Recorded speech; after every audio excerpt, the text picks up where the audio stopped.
Ladies and gentlemen, the commencement ceremony is about to begin. To maintain the dignity of the ceremony, we ask that you please turn off all cell phones and remain in your seats until its conclusion.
You know, my Little League coach once said I'd never be on the Jumbotron. He was wrong. Thank you. Please be seated. Good morning. Welcome to the Centennial commencement ceremony of the Kansas City University of Medicine and Biosciences, College of Osteopathic Medicine, and College of Biosciences. As we celebrate 100 years of graduating physicians and 11 years for scientists, I'm truly blessed to be the president of this outstanding institution. This is an exciting time to be a KCU graduate. And it's good to see so many family, friends, faculty, and mentors of our graduates here today. Thank you all for being here to share in this very, very joyous occasion. As is our tradition at KCU, please join me in observing a moment of silence to honor our troops who are serving in harm's way.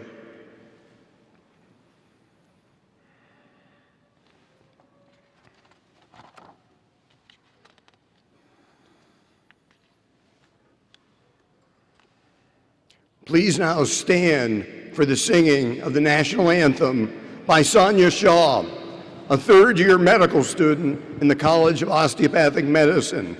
Then remain standing for the invocation, which will be offered by Dr. Rick Winslow, Vice Provost for Student and Enrollment Services.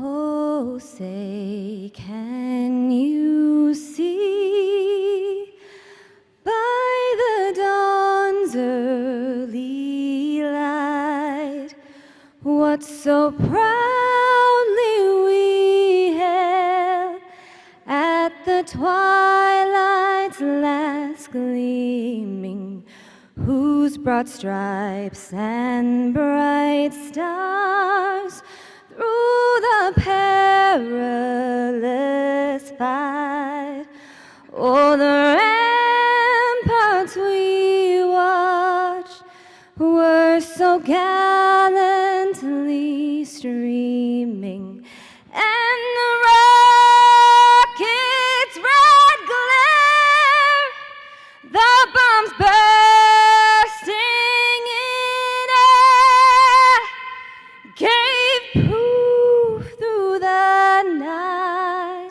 that our flag was still there. Oh, say does that star-spangled banner yet wave? Oh, the land of the free and the home of the brave.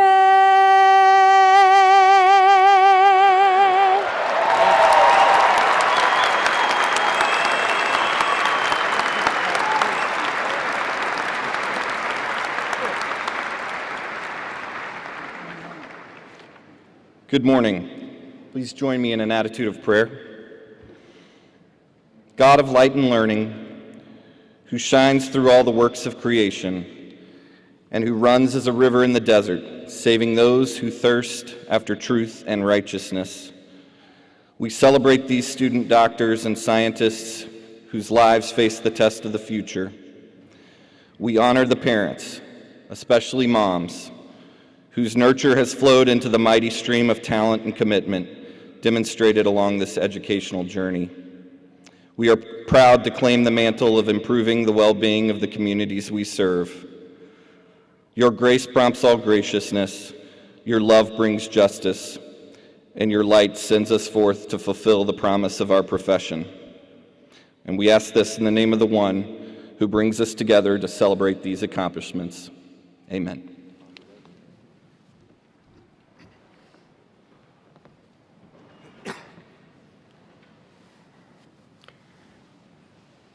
Thanks, Dr. Winslow, and thanks, Sonia. I think Sonia deserves another round of applause.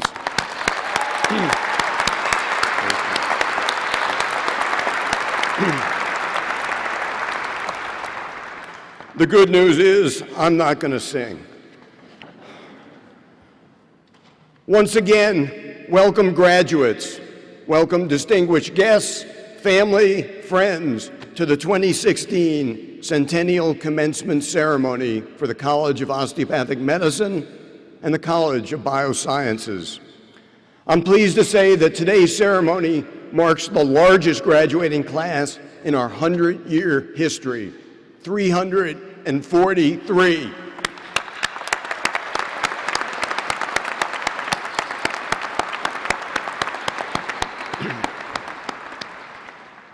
We at KCU are proud of our class of 2016 and proud of an entire century of excellence in medical and scientific education. Since opening our doors in 1916, KCU has become one of the leading colleges of osteopathic medicine, and now, for more than a decade, we've trained scientists and ethicists on the holistic foundation that has been KCU. All right, I left everyone standing. You can sit.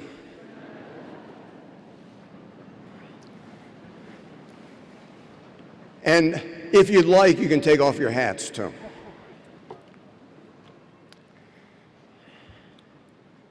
You know, as we gather here today in this huge auditorium, it's inspiring to imagine what it must have been like in 1918 to be a member of the very first graduating class of our school, then called the Kansas City College of Osteopathy and Surgery. Just 8 students, all of whom transferred here from other medical schools. They began their studies in a 3-room building on the corner of 7th and Wyandotte Streets here in Kansas City. As they received their diplomas, little did they realize that they would so profoundly inspire future generations and pave the way for thousands of osteopathic physicians and scientists here in Kansas City, physicians and scientists who would continue the long tradition of healing and service to mankind.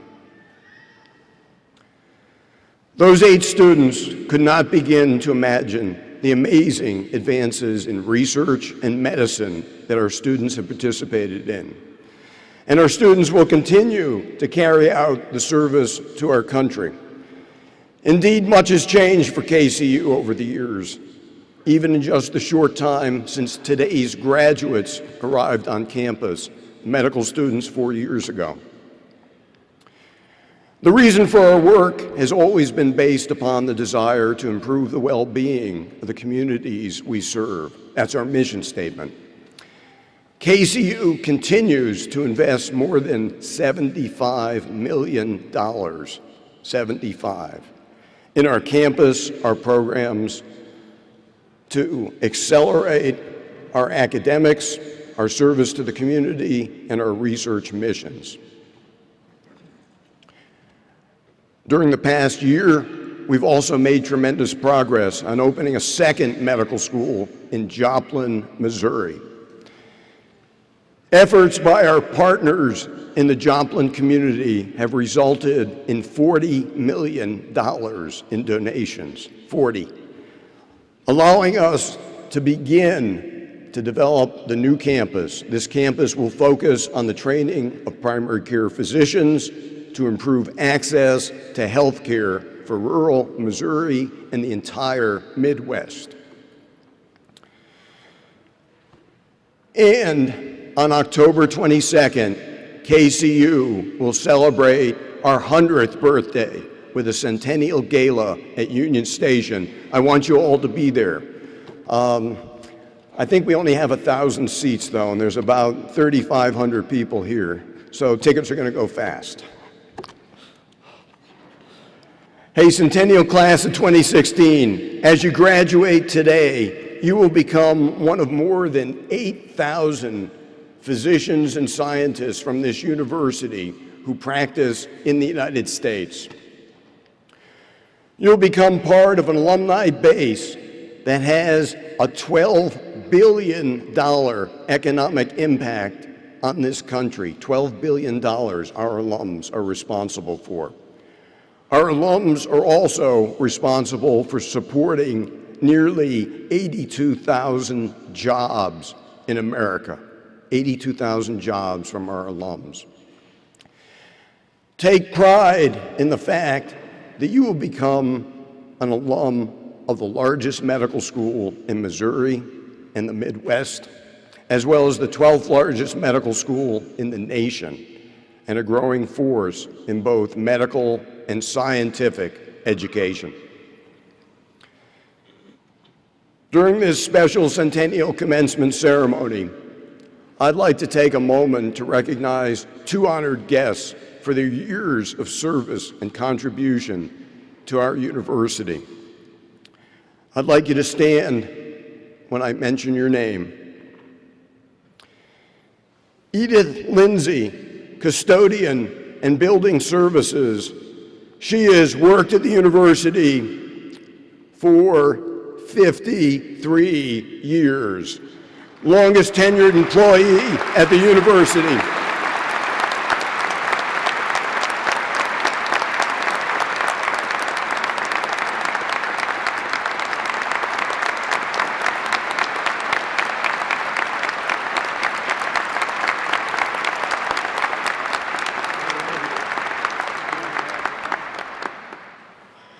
Marilyn DeGoys, Director of Library, for 48 years of service, longest serving faculty member.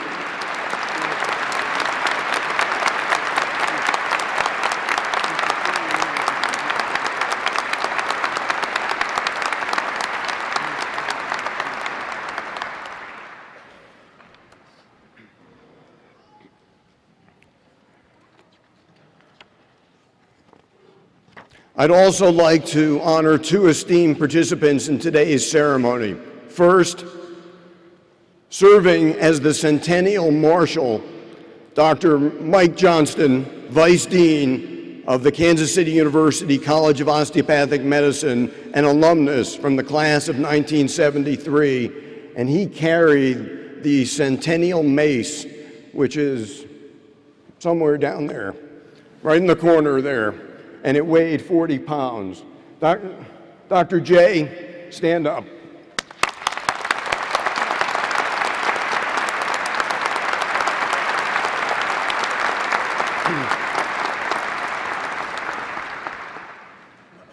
Serving as the Centennial flag bearer, Dr. Doug Rushing, professor and former dean of the College of Biosciences, who has served our university for 44 years. Please join me in a round of applause for Dr. Rushing as well.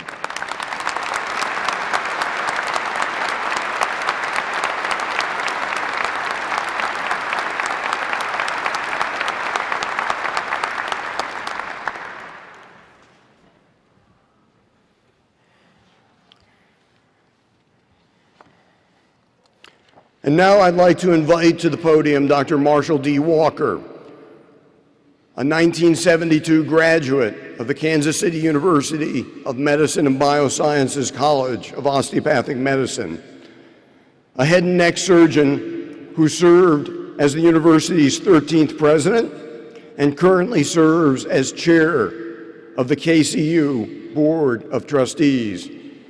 Dr. Walker will offer his greetings and congratulations on behalf of the board. Dr. Walker.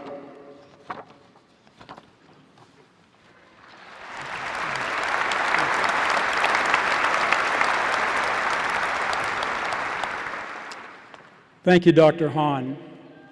Welcome. I am so pleased to be a part of this truly unique Centennial commencement celebration. And I bring you greetings on behalf of the entire KCU Board of Trustees. I'd like to introduce other members of the Board of Trustees who are here to celebrate this with you this morning. Dr. Bruce Williams, Mr. John Perry, Dr. Joel Fetter, President of our Alumni Association Board, and Dr. Mary Franz, member of our Alumni Association Board. Would you all please stand and be recognized?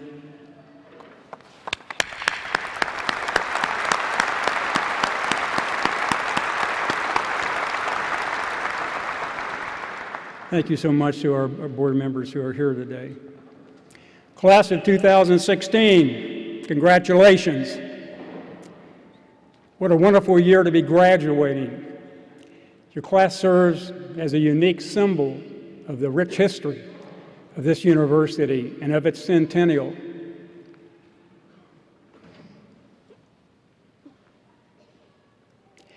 Which you celebrate with us today. You alone are part of a very significant milestone for this university of graduating physicians and scientists for 100 years. It's a long time, isn't it? A very long time. On behalf of the Kansas City University of Medicine and Biosciences Board of Trustees, I must say that we are very proud of your accomplishments. You are to be commended not only for your hard work and perseverance to achieve this goal that you set for yourselves a long time ago, but also for answering the call to dedicate your life to serve, to heal, and to enhance the quality of life for those you will touch. Each and every degree conferred today represents a noble profession.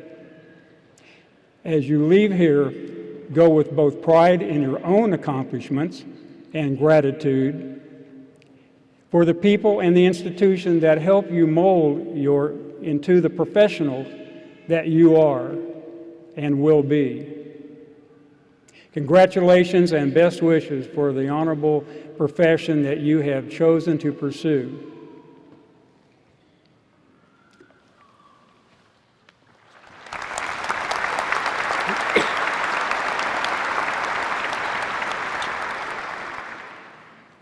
Thank you, Dr. Walker. I'd now like to invite to the podium the Honorable Sylvester Sly James, Jr., Mayor of Kansas City, Missouri, to offer greetings and congratulations on behalf of our great city, and to also explain why so many streets are blocked off right now, Mayor. Mayor.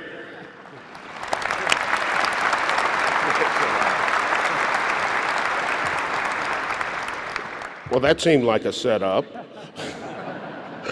They're blocked off because we're partying. You know, we got a lot of stuff going on.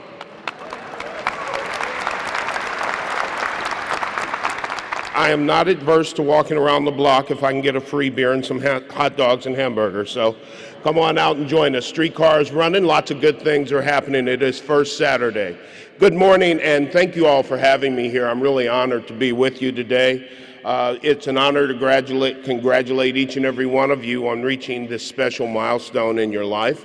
I know what it's like to be able to get up every morning, hopefully, and see the sun shining, usually, and go to a job that I love most of the time.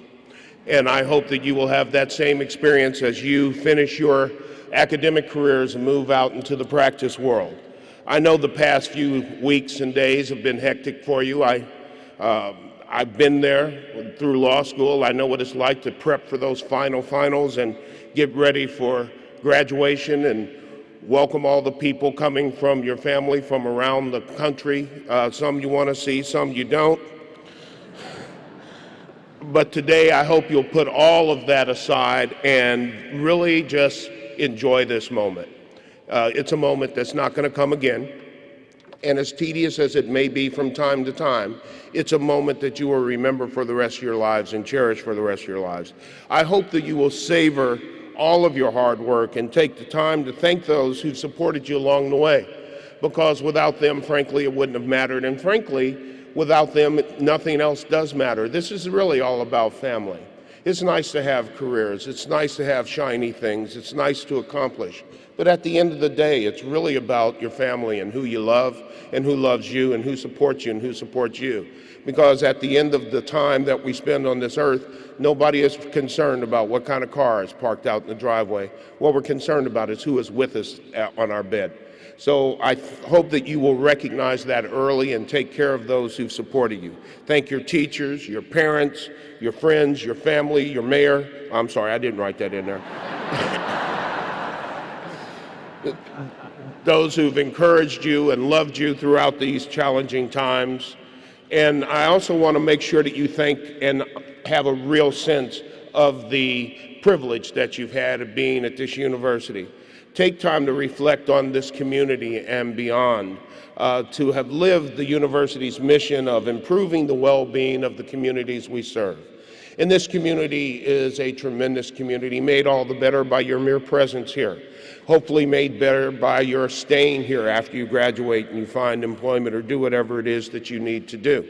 The class of 2016 represents an institution with a 100-year history in Kansas City. You've made a remarkable difference in the redevelopment of the Northeast area through strategic partnerships with local, federal, and state governments, community organizations, and businesses. You're a great partner in our $30 million grant. All things are moving forward in the Northeast area, and a lot of the impetus, a lot of the momentum was caused by the university from which you're graduating. Through the dedicated efforts of your administration, KCU is now the largest medical school in Missouri. That's a pretty awesome thing right there. It's the second largest producers of physicians for the Kansas City metropolitan area, and it's a growing force in science and scientists and ethicists. This positions graduates well to take their place among the workforce in whatever way that they want to do it, to make a significant impact on the provision of healthcare, both locally and regionally and nationally. So as KCU has grown, the impact on the city has grown as well. Through local operations, KCU has contributed $150 million of economic impact on the city and the region, and that clearly makes it a key player in contributing to the strength of this community. KCU graduates can be proud of their part in the institution with such a strong culture of service and giving back to the community. And let me tell you, this is a community like all others. All cities, all urban environments, all rural environments have similarities. One of them is that there are always people in need. I don't care where you go, there are people in need. I don't care where you go, there are things that we would prefer not to happen that do happen.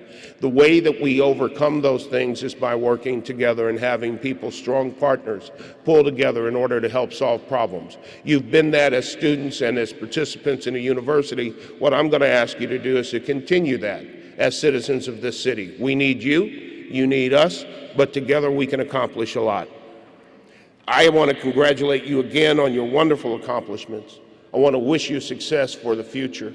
I want to thank you for everything that you have done in the past, and I want to ask you to do more in the future. We need you, and we would welcome you into our community on a permanent basis, and we look forward to working with you as partners as we make Kansas City best.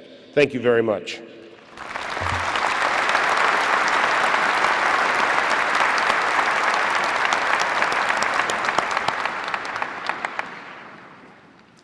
Mayor James, thank you so much for your inspiration and insight for our graduates. The conferring of an honorary degree is the university's highest tribute and is therefore reserved for individuals who have distinguished themselves professionally in their dedication to service and in their personal life. Mayor James, KCU recognizes your tireless dedication as a civil servant, your support of the mission of higher education, and your steadfast commitment to make our city a better place to live, work, and play. We are proud to honor you today during Kansas City University's Centennial commencement ceremony. Ladies and gentlemen, we are pleased to bestow the Doctor of Humane Letters upon a man of true vision and leadership for our city, the Honorable Sly James.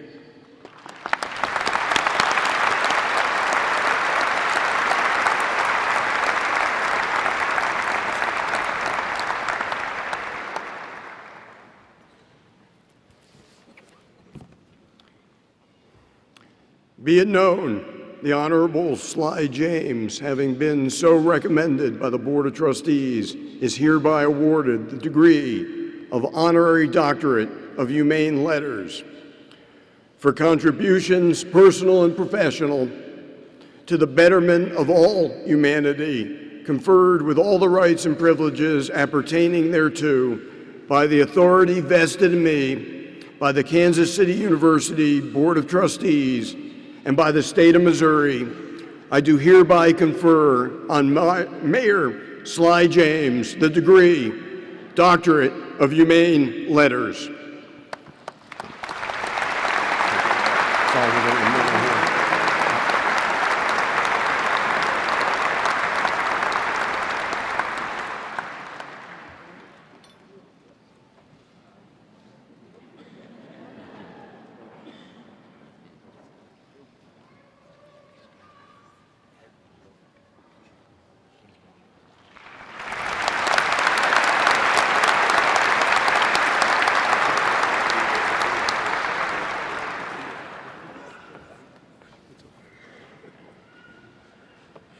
You know, I had a little bit of trepidation when I came in and they said they wanted to hood me, and I thought, well, you know,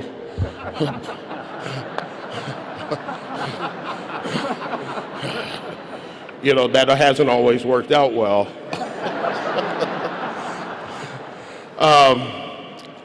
My wife is going to be so mad. She gets her PhD, an integrated PhD in humanities and art history next Saturday, and I have resisted calling her doctor, but now I think I'm on equal ground and I can demand that she start calling me doctor today. Thank you very much for this. It's a tremendous honor. It's one of those honors that's truly special because it comes from people in this community that I love and know, and it also is symbolic of a connection that we've made, and I very much appreciate that, and I very much appreciate you honoring me like this today. It's a really cool deal. Stay frosty, enjoy the day, it's perfect weather, have a big smile on your face, and get ready to take on the world. Thank you very much.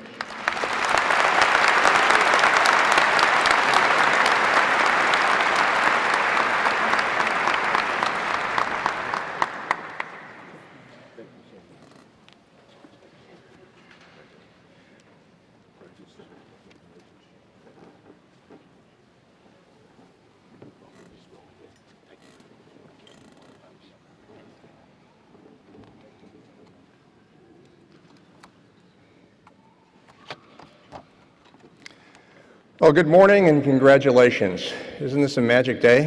It really is. My name is Dr. Bruce Dubin, Provost of the University and Dean of the College of Osteopathic Medicine. It's my honor to introduce our Centennial keynote speaker this morning, Dr. Fitzhugh Mullen. Dr. Mullen is the Murdoch Head Professor of Medicine and Health Policy at the George Washington University and Professor of Pediatrics at the George Washington University School of Medicine.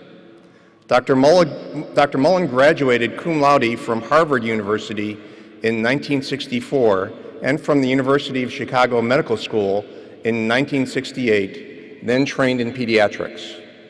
In 1972, Dr. Mullen became one of the first physicians in the National Health Service Corps. He also served as Secretary of the Health and Environment Department for the state of New Mexico.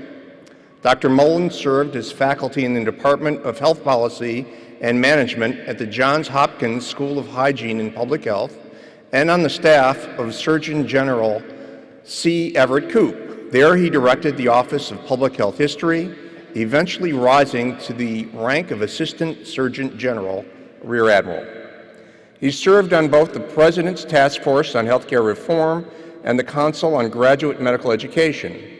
He has been the principal investigator of the Medical Education Partnership Coordinating Center, the Sub-Saharan African Medical School Study, the Medical Education Futures Study, and the Beyond Flexner Study. Dr. Mullen is the founding board chair of SEED Global Health, the founding president of the National Coalition for Cancer Survivorship, and a member of the National Academy of Medicine and the National Academy of Sciences. Ladies and gentlemen, it's my honor to introduce our keynote speaker, Dr. Fitzhugh Mullen.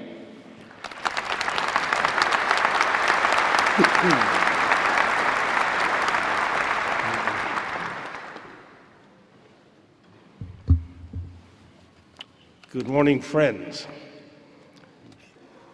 President Hahn, Chairman Walker, colleagues on the podium, family, friends, and most importantly, you all graduates.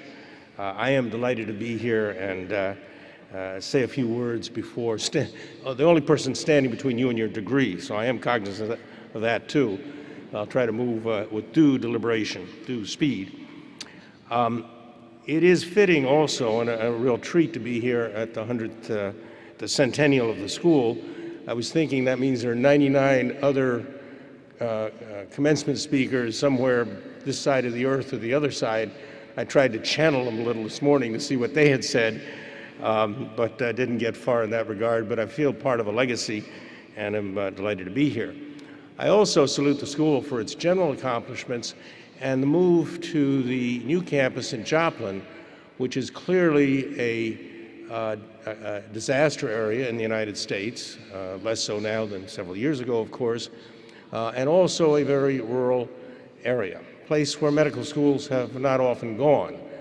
But the social commitment to extend the benefits of health science education to that community, building it with that community, is a real credit to the school, and actually I think something that the osteopathic medical profession and medical education sector has done much better than anyone else in the country, demonstrating going where the need really is with medical education. So I'm going to talk to you a little bit about social mission, what motivates an institution or a person in regard to what I will call social mission. Flat screens, he said to me, they're a problem. Several years ago, I was in Ghana visiting with the dean of a medical school. We were talking about career plans and ambitions for his graduates and why so many of his graduates emigrated to Europe and America. When I graduated from medical school, he said, we were ambitious, like all young doctors. We wanted to practice our profession. We hoped to make a good living, to be able in time to buy a house, to buy a car, to be able to give our children good educations. And we wanted a television set, yes. But for the medical students today, that is not enough. They want flat screens. That story is a little dated. Flat screens now are commonplace in Ghana as they are in the United States. But his reflection remains with me as a representation of an ambitious materialism that is abroad in the culture in general, and certainly in medicine. And it raises the question of, why do we become doctors? Medicine, we all know, will guarantee us a good living. But for many of us, the selection of medicine goes way beyond that. Idealism draws many of us into medicine. The opportunity of helping others, alleviating pain, extending life, and perhaps contributing to new knowledge. For many, there's something else, a sense of what I'll call social purpose, that goes beyond the desire to heal. Social purpose recognizes that there are inequities built into our world, and more to the point, there are inequities in access to healing, to health care, to medical care. In ways articulate and inarticulate, many people entering medicine hope to help in this regard. They hope to make the world not only a better place, but also a fairer place. That is what we call social purpose. So what is the role of the medical school in addressing the various aspirations of its students? Graduating competent doctors must be the number one concern. Many would also agree that it is important that they go beyond educating doctors who are technically proficient, but also doctors who are compassionate, patient-centered, and good communicators. All good. What about the social purpose of the school and its graduates? Here there is not uniform agreement among medical educators. What is the role of the school with regard to health equity? Should the school concern itself with health disparities and the social determinants of health in its community, in its country, in the world? Should the school be concerned about equity of opportunity for disadvantaged students to study medicine and the health sciences? Should it be troubled about the gaps in rural health or geriatric care? Should it be concerned that the U.S. has one physician for every 400 people, while Tanzania has one doctor for every 100,000 people? Social purpose is a broad idea that speaks to what a person or an organization does to improve the conditions in its community, defined variously. In regard to a medical school, it is not about scholarship or board scores or numbers of students graduated. It is about what the school's role is in improving its society, in this case, its community or region. Why should medical schools have a social mission? First of all, medical schools and the universities in which they reside are custodians of intellectual and professional development in our society. They are, by their nature, idealistic institutions. To that end, our society generously awards medical schools with education and research funding and substantial tax benefits. They are public institutions, regardless, and if they aren't the champions of social purpose, who is? Medical schools have a unique role to play in that they are the only institution that can build doctors for the future. And I say build purposefully because their role includes, but goes beyond education. They select our future doctors. They nurture them for 4 years or more. During that time, they teach them medicine, but they also mentor, mold, and motivate them. The culture of medical school is a powerful influence on the values of its graduates and ultimately on the physicians of our country.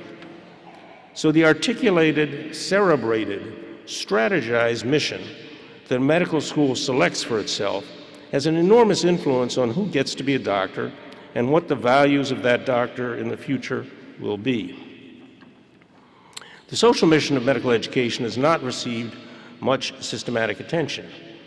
U.S. News and World Report, for instance, ignores it entirely in ranking medical schools. Over the years, and increasingly in this epoch of health reform, an occasional educational leader or learned committee has called for social accountability in medical education. But there is no funding source, professional association, or even consumer group that advocates for social mission or scores it in any regularized way.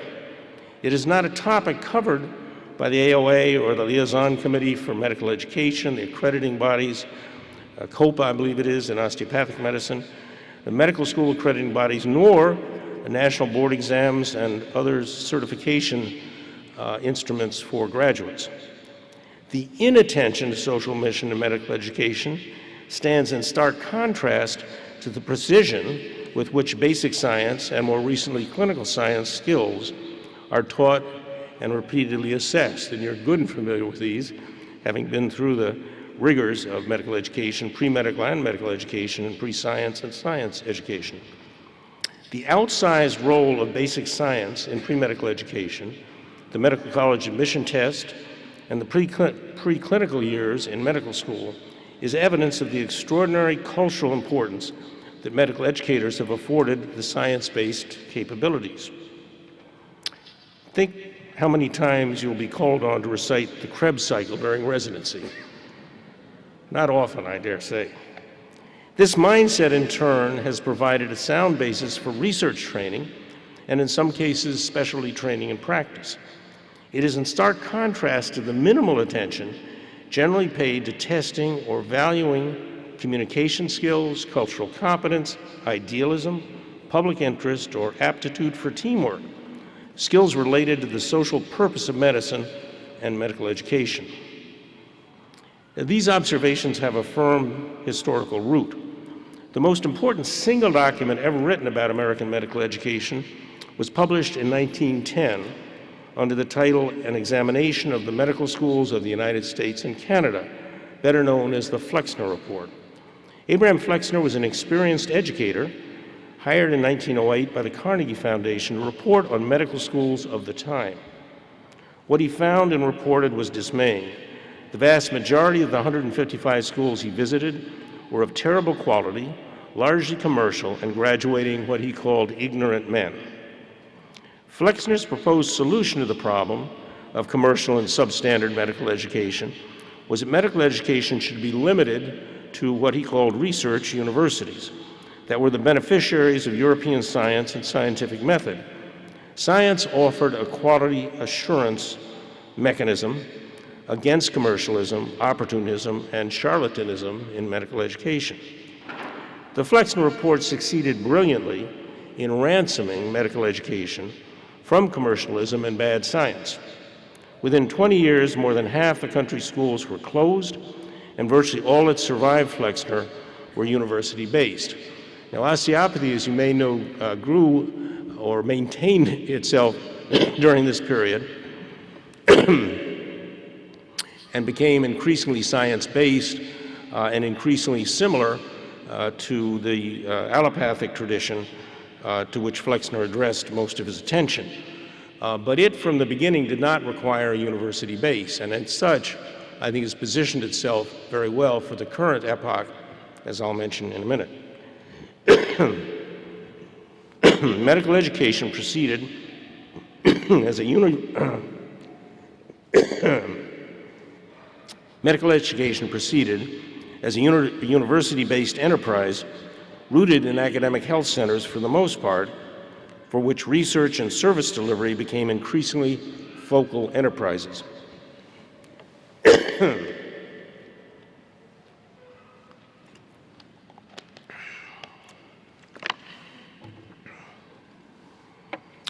The report effectively guaranteed that medical education would become increasingly expensive. It set standards of science achievement that were attainable only by students with relatively elite educations, and its science base promoted technical accomplishment over cognitive and communicative capabilities in practice and scholarship, actually. It bound medical education up in a battleship institution, for the most part, whose complex missions often did not prioritize the health of the community or the region. The question confronting American medical education now is how to move beyond Flexner. This is not to disown Flexner, science, or research, but to address the challenges that face the nation today. Today, America is not comprised of quack medical schools, nor is it suffering from a lack of research. Yes, we have not yet conquered cancer nor found the vaccine for AIDS, but we have created a dazzling clinical armamentarium, some of which is precise and well used, some of which is not. The proliferation of drugs, devices, and diagnostic tools we have invented is enormously costly. The system produces not very good results when compared to other developed nations, and still today we fail to provide health coverage for all of our population, even with the Affordable Care Act. So we need doctors who understand these problems and are prepared to engage them. We need doctors who are concerned with the social mission of medicine and the condition of our health system. We need physician health service researchers and policy leaders. We need physicians of all specialties who will work in rural areas, who will treat poor and low-income populations. A mountain of evidence points to the primary care as producing both affordability and equity. We need doctors who will practice it, improve it, and reinvent it. What would a medical school look like that placed its social purpose alongside its biomedical purpose in its institutional mission? I might argue it looks a lot like KCU, actually. A first characteristic would be that it would define its educational mission in terms of its community or region. And we've heard a great deal of that already this morning from our president, from the mayor, and I'm sure from your experience. This is a school that focuses on Kansas and Illinois, and it's been enormously productive and enormously helpful in the health of this region. That principle calls for a second closely related one. What is the community or region that the school actually serves? Thoughtful leaders of medical schools will define their communities of service variably, but a definition is critical in terms of admissions policy, demographics, health outcomes, student career choices, and health indices. Making explicit commitments to geographic area will promote a sense of accountability in the school, its faculty, and its students. A third element of the post-Fuxnerian school would be curricular innovation in areas such as distributed education, which osteopathic medicine leads in, that is, education not in one academic health center, but seeing many aspects of population health, which is in osteopathic medicine is covered much more fulsomely than in allopathic medicine. It would engage community orientation in the education, patient-centered education, interprofessional education. You will recognize these ideas, I'm sure. Many of them have been part of your curriculum and experience at KCU. They are part of the great tradition of osteopathic medicine that focuses on the region of the medical school, that values primary care and promotes rural practice. These values and this tradition have positioned you wonderfully to be doctors for the health system of the 21st century. These experiences, you may argue, are atypical, and while special, are not often principles with medical schools high on the U.S. News and World Report rankings.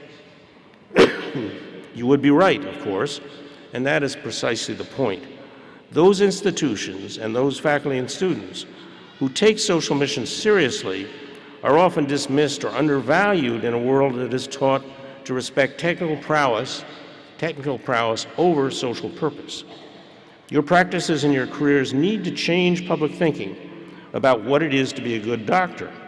Your work needs to broadcast your values, the values that you've learned here: civic engagement, patient-centeredness, cost consciousness, overall health equity. KCU has a long and proud history of excellence. As the more than 300 of you in medicine and the health sciences in the class of 2016 get your new hoods today and your new degrees, and many are honored by the designation doctor, you will be entering a rapidly changing and very exciting profession. You will take with you the expertise and detailed knowledge that you have arduously acquired in the last 4 years, and arduously I'm sure it has been. You will carry forward a vision of medicine that KCU has given you. These values will speak to you from time to time as your life and career unfold. Listen to them. They will be important for you and for your community. They will help you make powerful use of the art and the science and the art that you now possess. There will be a lot of flat screens in your life. You will have flat screens at work, flat screens at home, in the operating room, on the wards, in the clinic. But when you think about your work, where you want to practice, to whom you want to devote your prized medical skills, try to set flat screen thinking aside. Call on your own vision, nurtured here at KCU, and planted deep within your soul as a doctor. Thank you.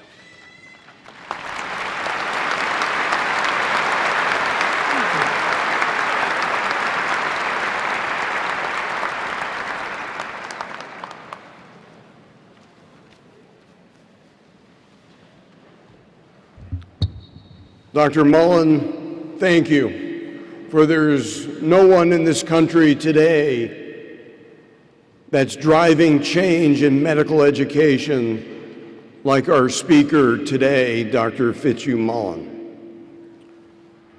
The conferring of an honorary degree is a university's highest tribute. It isn't every year that our Board of Trustees identifies an individual such as the man we honor today, a man who has distinguished himself in the course of his profession as well as in his personal life, one whose dedication to global health, serving humanity, advancing the medical profession, and reforming medical education clearly reflects our university's mission, once again, of improving the well-being of the communities we serve. Ladies and gentlemen, we're pleased to bestow the Doctor of Humane Letters upon a man of outstanding professional achievement, leadership, and great compassion in the United States healthcare system, Dr. Fitzhugh Mullen.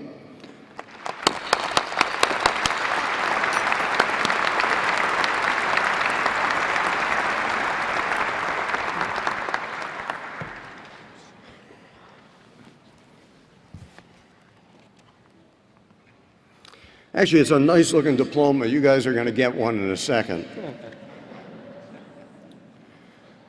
Be it known, Fitzhugh Mullen, MD, having been so recommended by the Board of Trustees, is hereby awarded the degree Honorary Doctorate of Humane Letters for his contributions, personal and professional, to the betterment of all humanity, conferred with all rights and privileges appertaining thereto. And by the authority vested in me by the Kansas City University Board of Trustees and by the state of Missouri, I do hereby confer on Fitzhugh Mullen the degree Doctor of Humane Letters.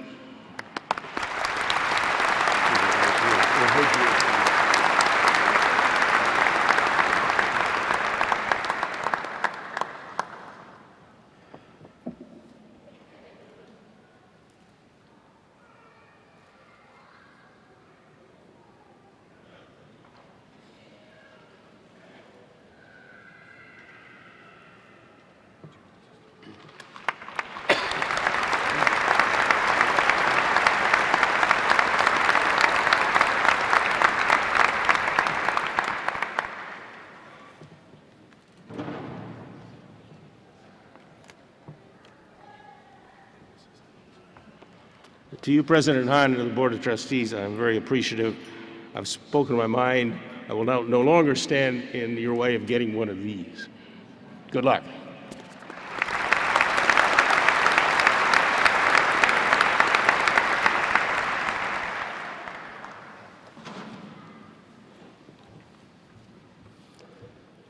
Good morning. I am Dr. Robert White, Dean of the College of Biosciences. It is my honor today to begin our Centennial Ceremonies presentation of candidates for their degrees. Will the candidates for the degree Master of Arts in Bioethics and the degree Master of Science in Biomedical Sciences please stand?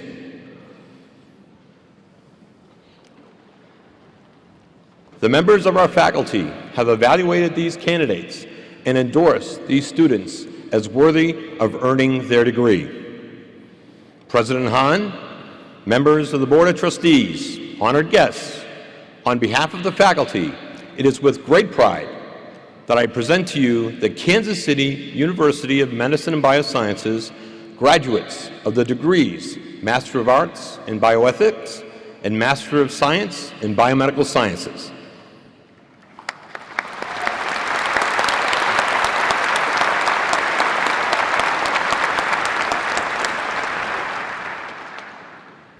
Thank you, Dr. White.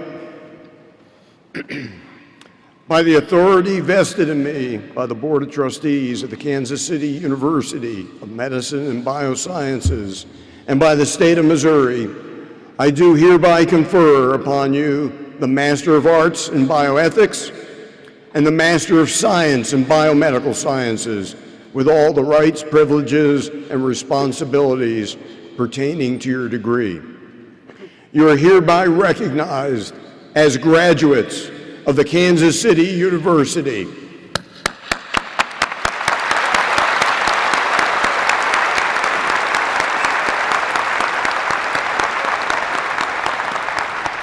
Graduates, please be seated. The bioethics graduates will receive their diplomas from Dr. Terry Roselle, Chair of the Bioethics Program, Graduates of the College of Biosciences will receive their diplomas from the Dean, Dr. White. Graduates will receive their hoods from Dr. Marshall Anderson, Associate Professor for the College of Biosciences, and Dr. Barth Wright, Associate Professor of Anatomy. Ambassadors, please bring the candidates forward.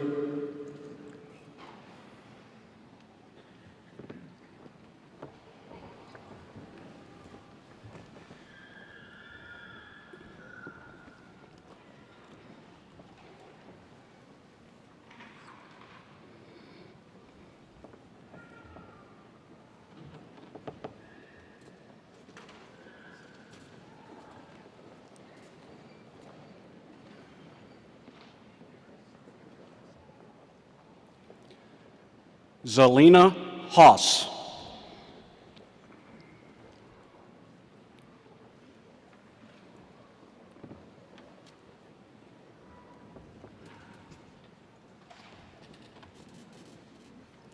Louis Joseph Hutfels, Jr.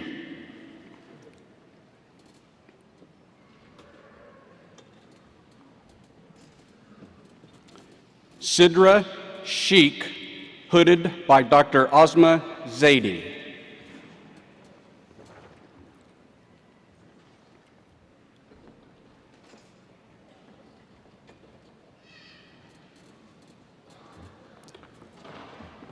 Bo Timothy Wakefield.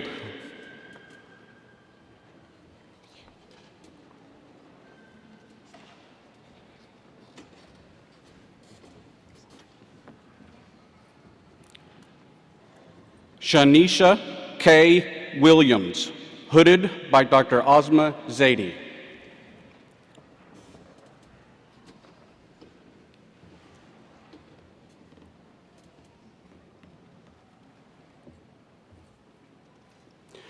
Brittany Amber Aker.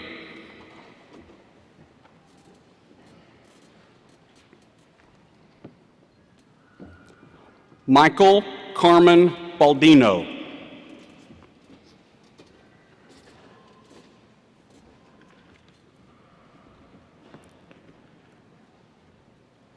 Joshua Allen Beckler, recipient of the Biomedical Sciences Student of the Year Award.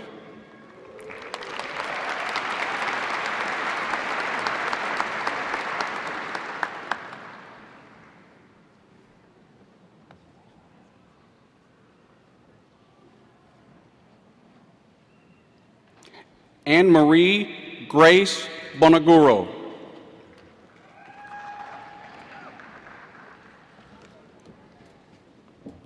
Connor Gray Bounds.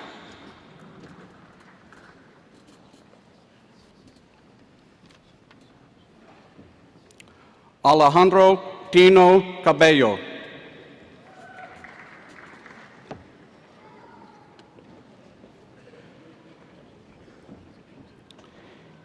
Kaylee Reeves Canova Gatros.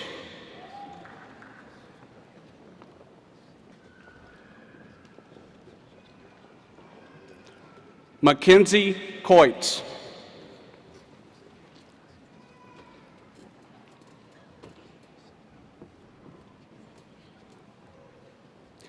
Gabriella Cleary.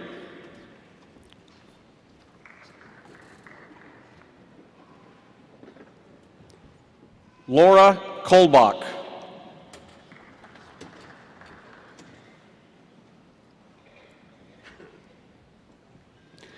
Tatum Brianne Colbin.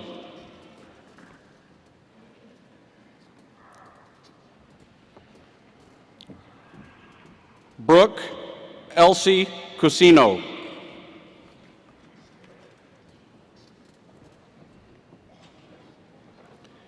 Benjamin Crumley.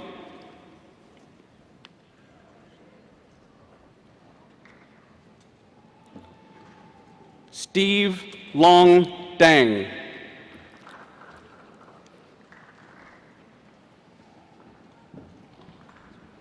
Christian M. D'Souza.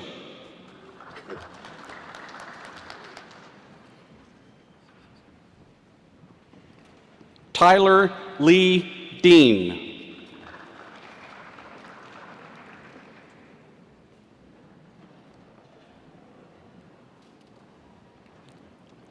Lauren Michelle Diaz.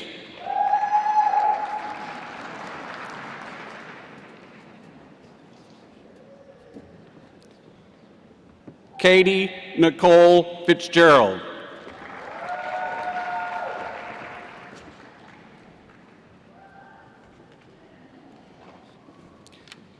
Gasper Gasperlin.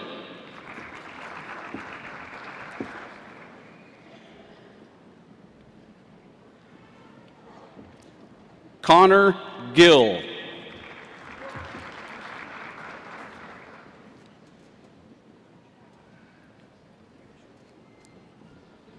Stacy Christine Goldthorpe.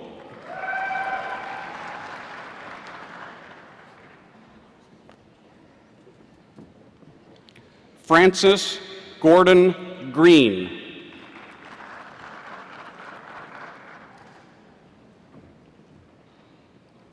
Lisa Green.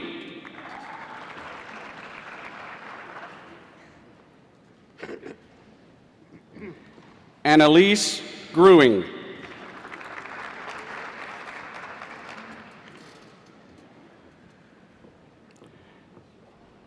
Darian Janice Harris.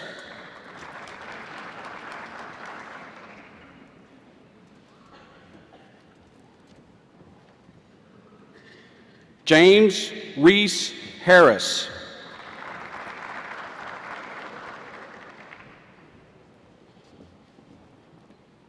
Jared C. Height.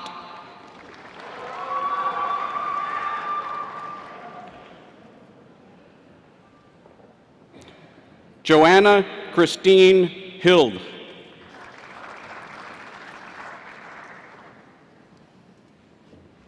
Brittany Hubbard.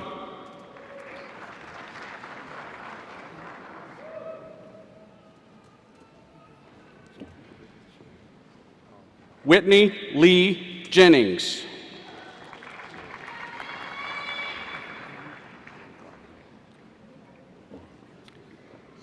Syed Cameron.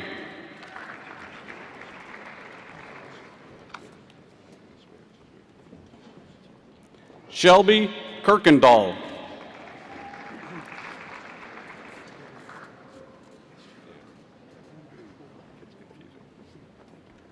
Brandon Knight.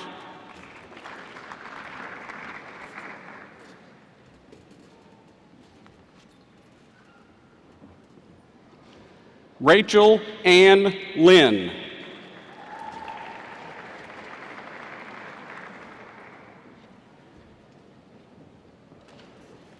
Clinton Blake Loy.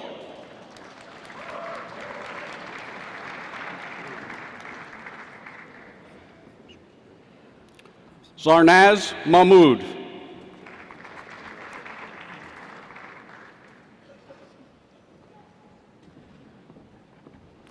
Alex John Malloy.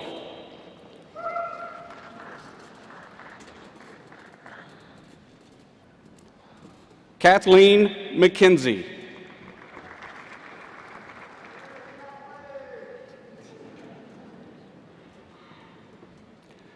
Larry Ethan Milton.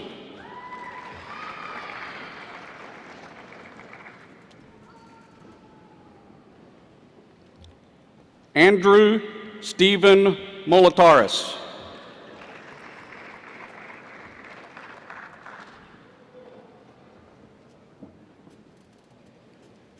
Adam Lee Moore.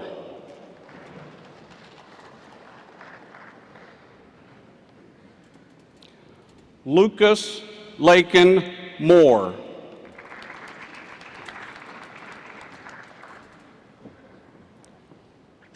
Brittany Renee Morgan.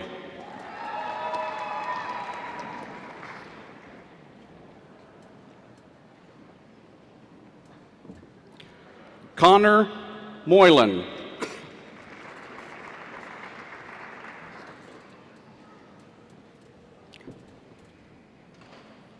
Aubrey Mueller.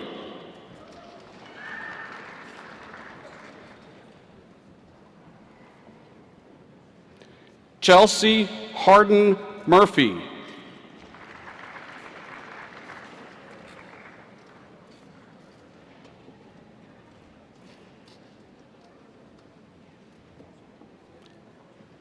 Kyle Viet Nguyen.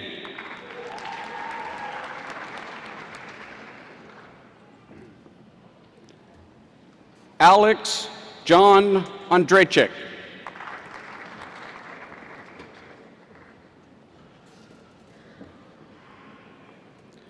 Erin Denise Overton.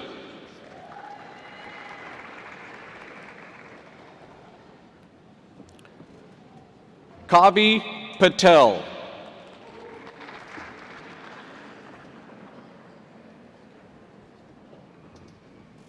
Shivani Patel.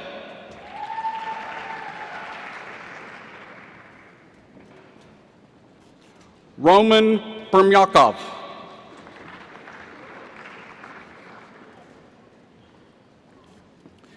Felipe Andres Pubiones.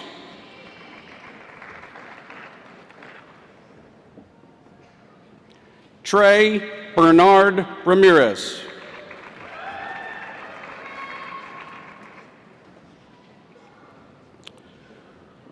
James Vincent Rapp.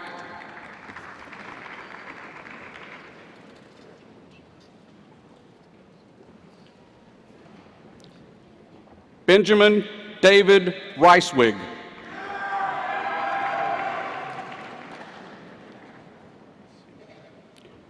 Jeremy Paul Ricewig.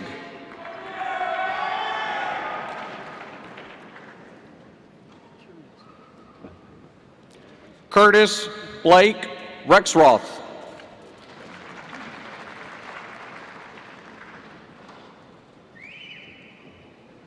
Caitlin Roberts.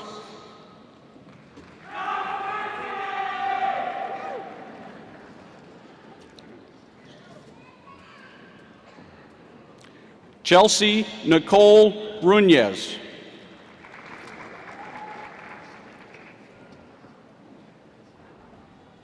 Michael Sau.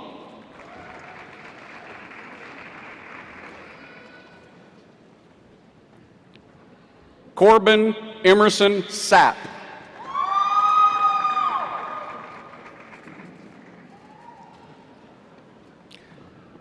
Alexander D. Shin.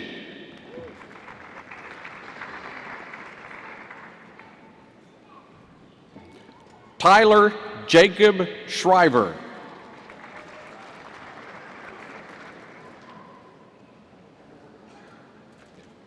Bruno Alexander Silva.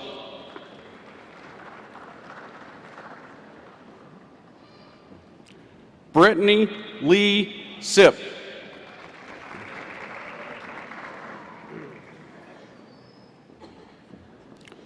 Kellen John Smuts.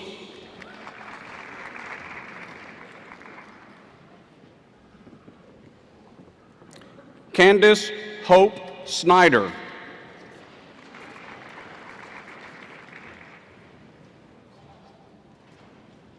Daniel John Sapika.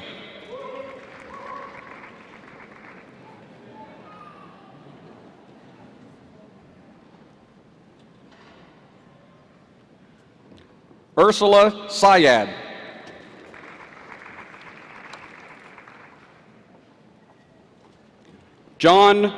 Tyler John Turner.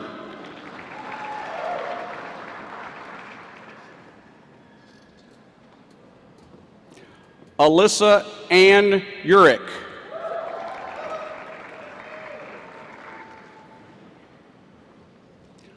Brooke Elizabeth Van Ness.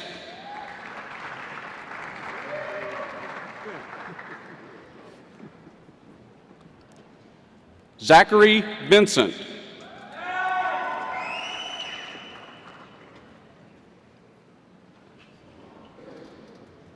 Marina Wagner.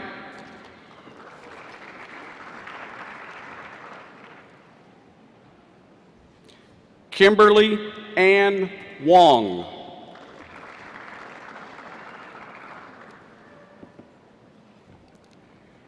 Anna Marie Woods.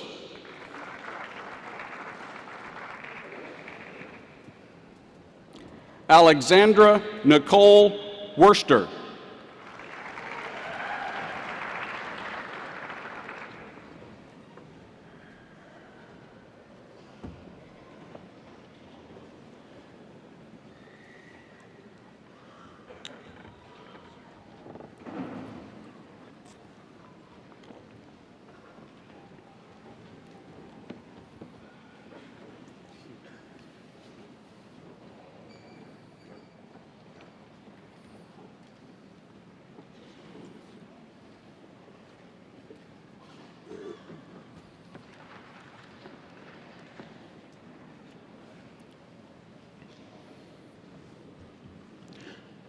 Ladies and gentlemen, it is a privilege to present to you the class of 2016 for the Master of Arts in Bioethics and the Master of Science in Biomedical Sciences. Will the graduates please stand and be recognized?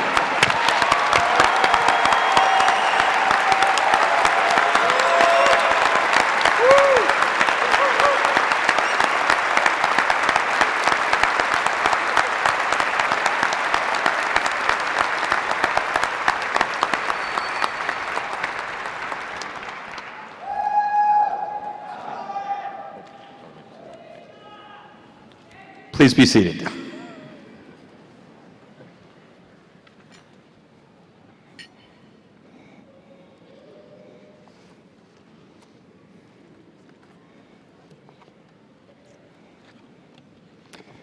Kansas City University of Medicine and Biosciences strives to equip future physicians with the skills and the knowledge to navigate the complexities and uncertainties that lie ahead. This morning, we celebrate 31 graduates who completed 2 rigorous programs of study that culminate in the awarding of dual degrees. While completing the degree Doctor of Osteopathic Medicine, 9 candidates have also accomplished the Master of Arts in Bioethics through the Kansas City University of Medicine and Biosciences, and 22 candidates have also accomplished the Master of Business Administration in Healthcare Leadership through our partnership with Rockhurst University. Will candidates for the degrees Doctor of Osteopathic Medicine and Master of Arts in Bioethics please stand?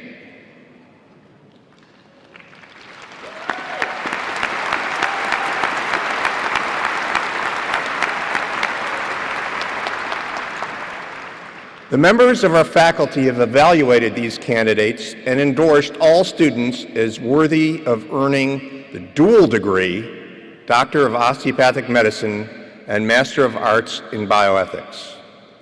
President Hahn, members of the Board of Trustees, honored guests, on behalf of the faculty, it's with great pride that I present to you the Kansas City University of Medicine and Biosciences graduates of the dual degree, Doctor of Osteopathic Medicine and Master of Arts in Bioethics.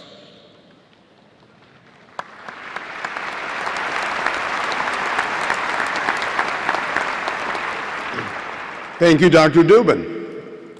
By the authority vested in me by the Board of Trustees of the Kansas City University of Medicine and Biosciences, and by the state of Missouri, I do hereby confer upon you the dual degrees, Doctor of Osteopathic Medicine and Master of Arts in Bioethics, with all the rights, privileges, and responsibilities pertaining to your degree. You're hereby recognized as graduates of the Kansas City University College of Osteopathic Medicine. Congratulations.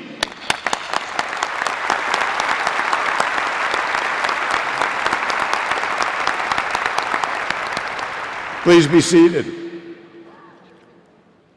The graduates will receive their Doctor of Osteopathic Medicine diplomas from Dr. Dubin and their Master of Arts in Bioethics diploma from Dr. Roselle. Graduates will receive their hoods from Dr. Mike Johnston, Vice Dean of COM, and Dr. Ray Newman, Associate Professor of Pediatrics. Ambassadors, please bring the candidates forward.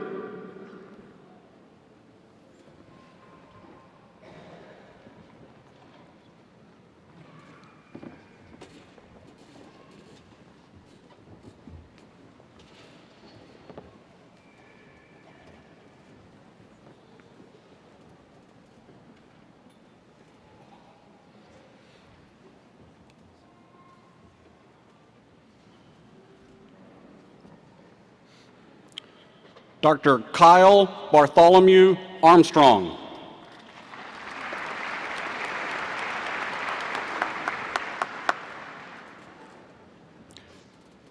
Dr. Bartolome M. Kalka.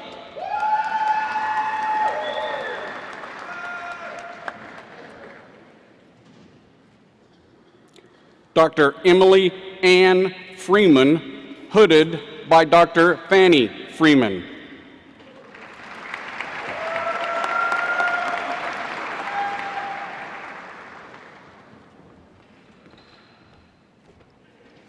Dr. Sarah Murphy, recipient of the Sir William Osler Outstanding Student Award for Bioethics, hooded by Dr. Gautam Desau.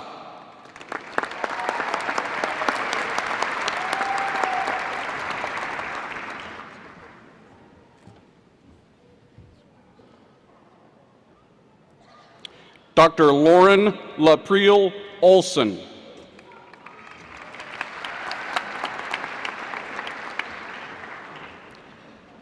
Dr. Nicole Elizabeth Prentice.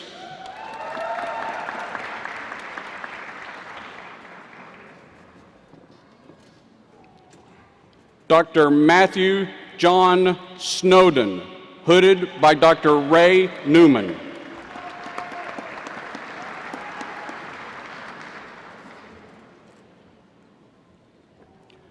Dr. Alexander Richard Staller, hooded by Dr. Richard Staller.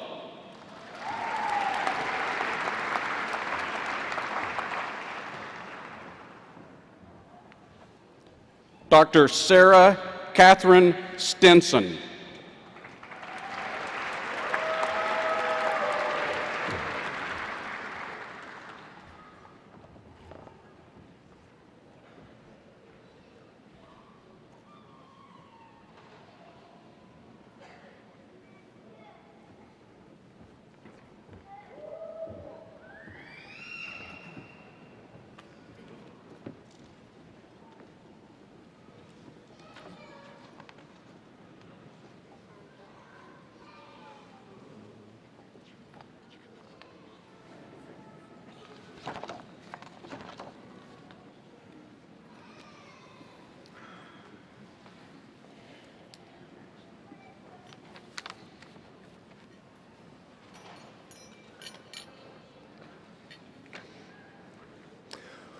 Will the candidates for the degrees Doctor of Osteopathic Medicine and Master of Business Administration in Healthcare Leadership please stand?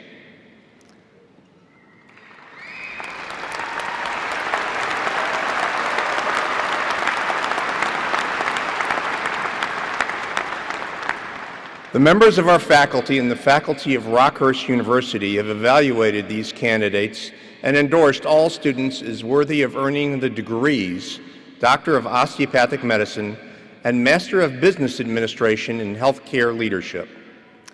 President Hahn, members of the Board of Trustees, honored guests, on behalf of the faculty, it is with great pride that I present to you the Kansas City University of Medicine and Biosciences graduates of the dual degree Doctor of Osteopathic Medicine in Rockhurst University, Masters of Business Administration in Healthcare Leadership.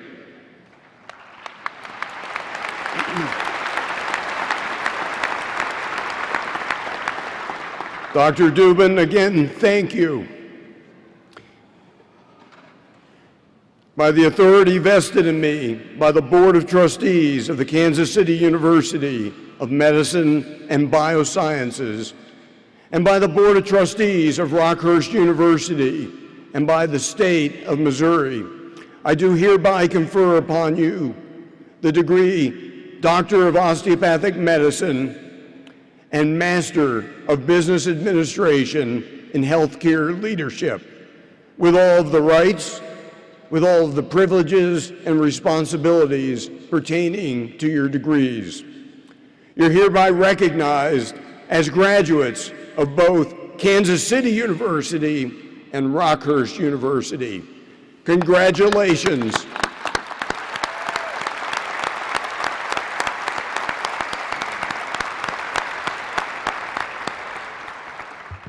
Graduates can be seated. The graduates will receive their Master of Business Administration diplomas from the Dean of the Hellsberg School of Management, Dr. Cheryl McConnell, and their Doctor of Osteopathic Medicine diplomas from Dean Dubin. Ambassadors, please bring the candidates forward.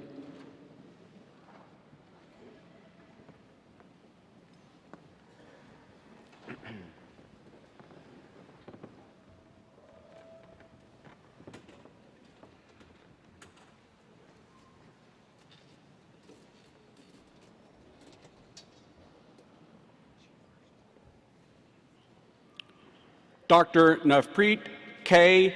Baines, hooded by Dr. Sarah Parrott.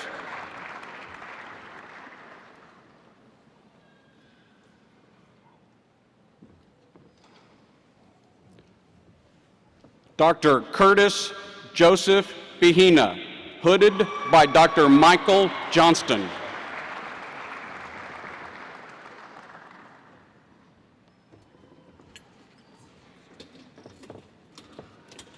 Dr. Julia Lorraine Black, hooded by Dr. Rance McLean.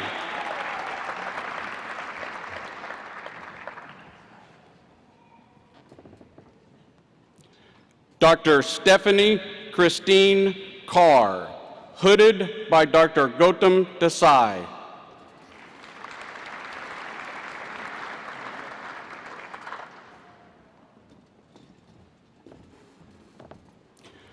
Dr. Richard Lee Catlin III, hooded by Dr. Derek Johnson.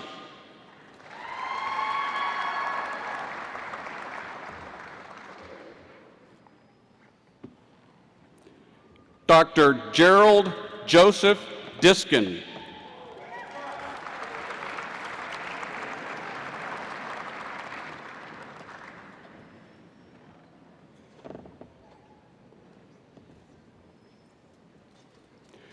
Dr. Lauren Elizabeth Harriet, hooded by Dr. Tracy Taylor.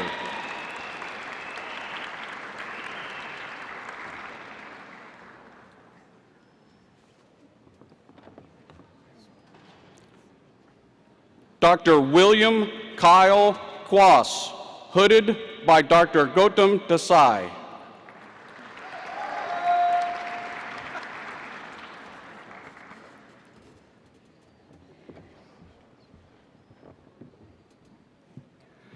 Dr. Avery Dawn Legg, hooded by Dr. Tracy Taylor.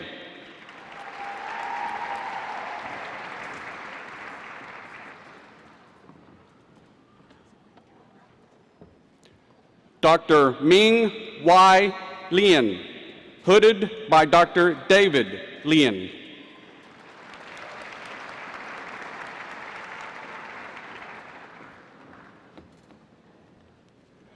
Dr. Dhruva Mata, hooded by Dr. Michael Johnston.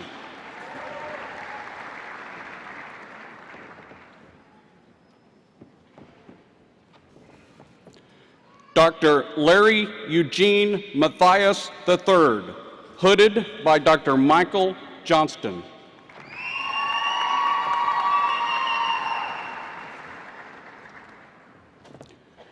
Dr. Jordan Renee Maxwell, hooded by Dr. Rance McLean.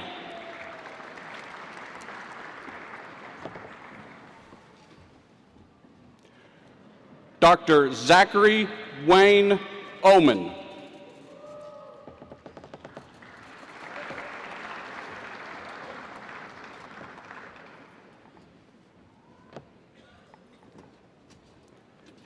Dr. Jacob Franklin Pfeiffer, hooded by Dr. Tony Olinger.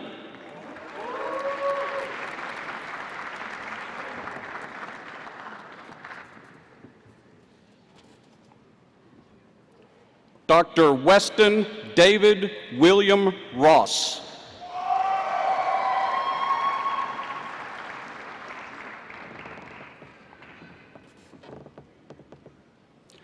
Dr. Kurt William Schroer.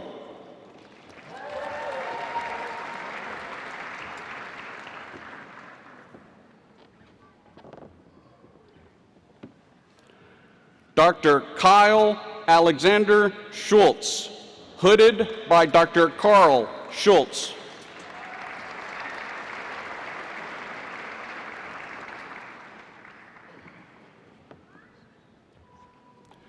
Dr. Brett Russell Sprouse, hooded by Dr. Rance McLean.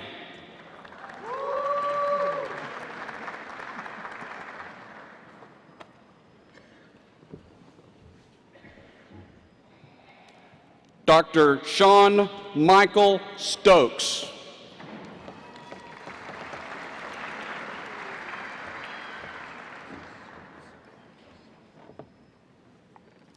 Dr. Gregory Harrison Tanqueri, hooded by Dr. Christopher Dodgen.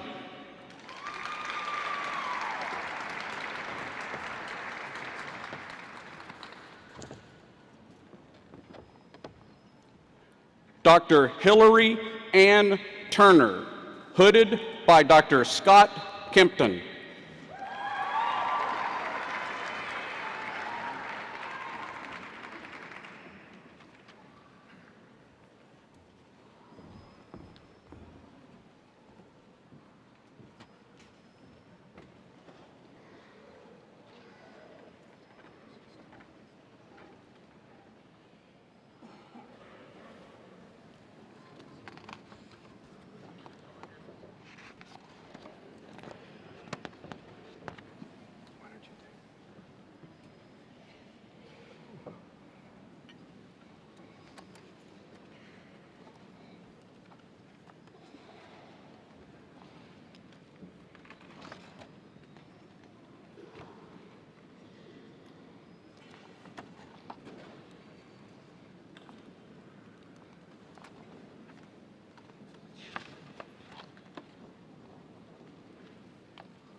I think you all can get one more round of applause. Congratulations.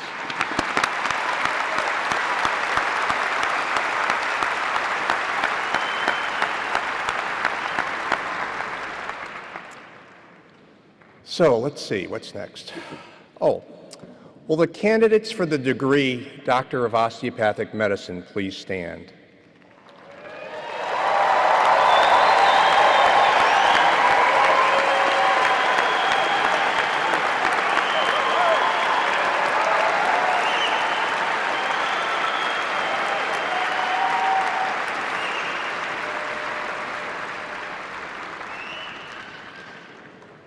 The members of our faculty have evaluated these candidates and endorsed all students as worthy of earning the degree Doctor of Osteopathic Medicine. President Hahn, members of the Board of Trustees, honored guests, on behalf of the faculty, it's with great pride that I present to you the Kansas City University of Medicine and Biosciences graduates of the degree Doctor of Osteopathic Medicine.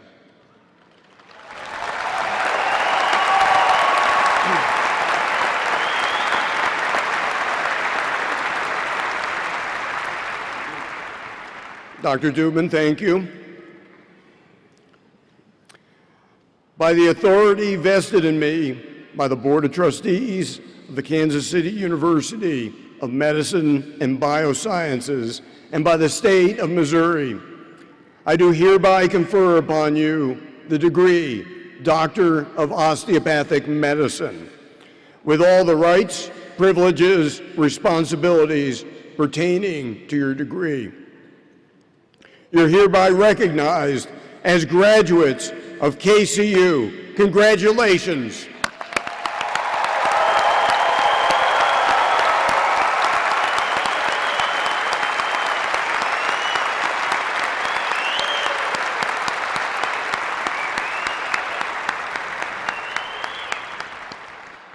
Please be seated. The graduates will receive their Doctor of Osteopathic Medicine diplomas from Dr. Dubin. Ambassadors, will you now bring the candidates forward?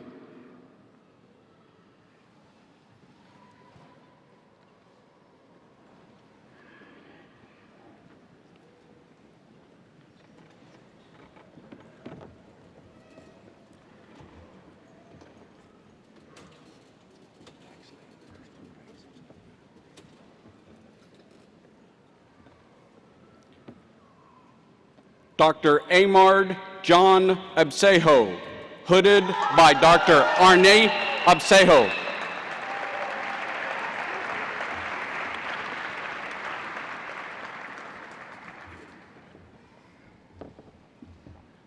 Dr. Norer Ajamian.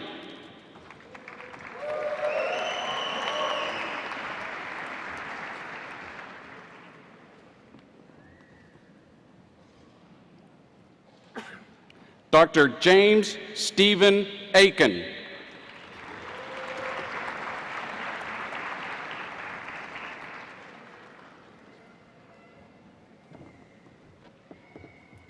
Dr. Amber M.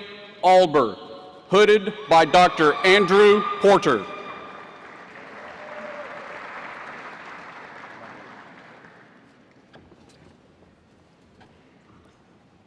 Dr. Corey Thomas Allard.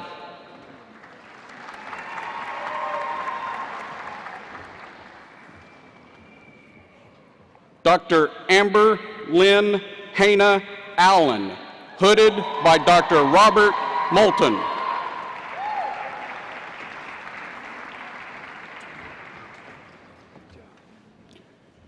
Dr. Jennifer Dominique Bellegarde, hooded by Dr. Sarah Parrott.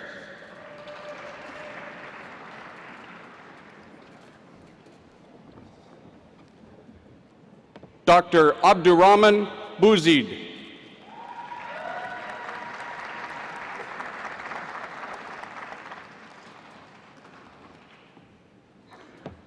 Dr. Jacob Eugene Boxberger.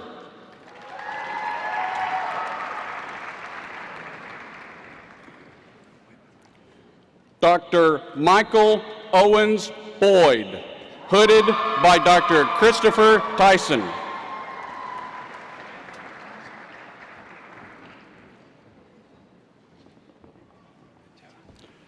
Dr. Devin Smith Boydston, hooded by Dr. John Boydston and Dr. Ian Boydston.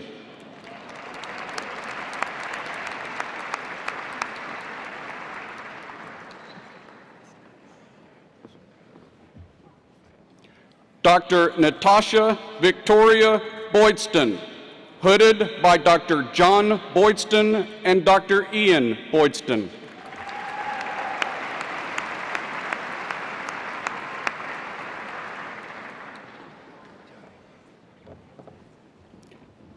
Dr. Tyler Edward Boyette.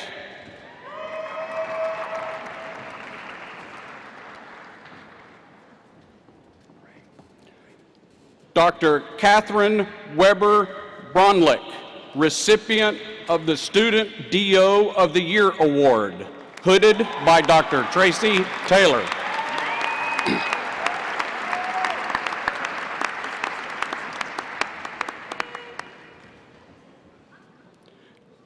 Dr. Philip Robert Bronlick, hooded by Dr. Gautam Desai.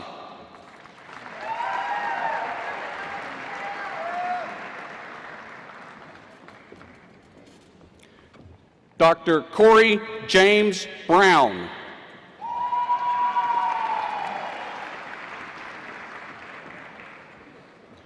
Dr. Rachel Anita Brown.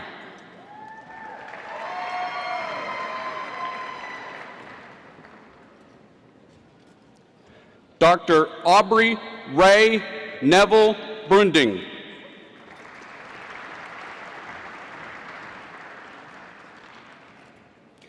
Dr. Paul Robert Brunding.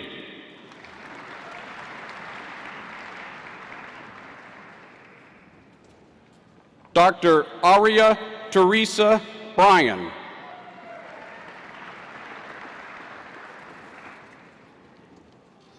Dr. Chad Allen Bunker.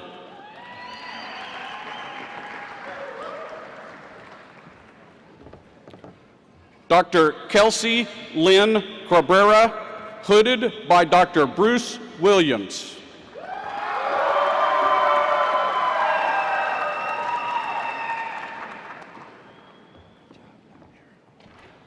Dr. Jin Chai, hooded by Dr. Yang Chai.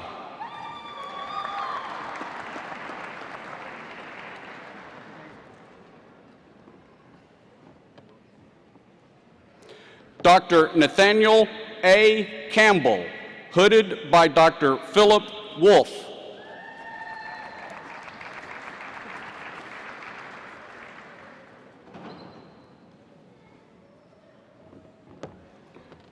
Dr. Megan Marie Carlson, hooded by Dr. Mark Carlson.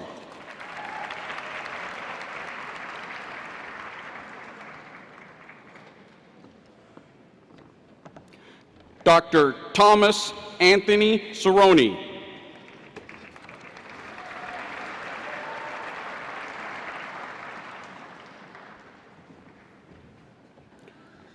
Dr. Yu Chen, hooded by Dr. Flip Triano.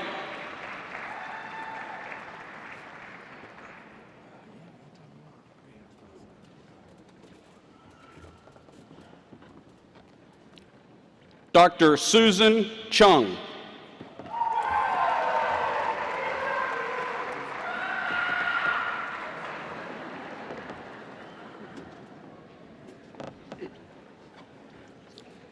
Dr. Justin Sebastian Ching.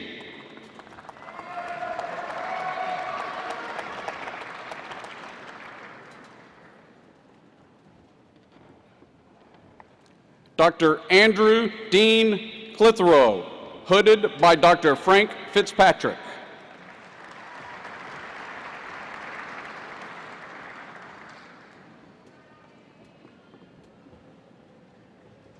Dr. Elizabeth Sarah Cooper, hooded by Dr. Tracy Taylor.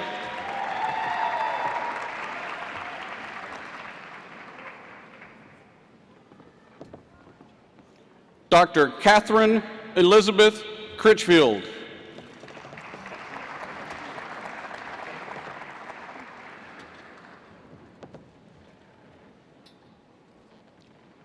Dr. Eric Tyler Caesar, hooded by Dr. Gregory Caesar and Dr. Michael Ibarra.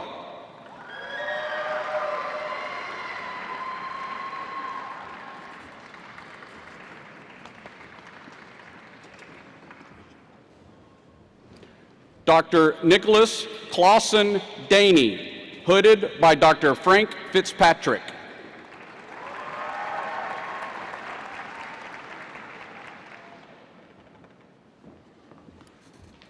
Dr. Patrice Grant Dason.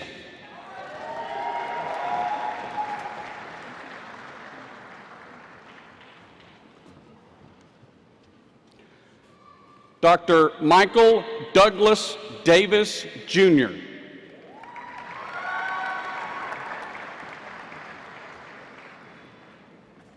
Dr. Whitney Joe Davis, hooded by Dr. Andrew Porter.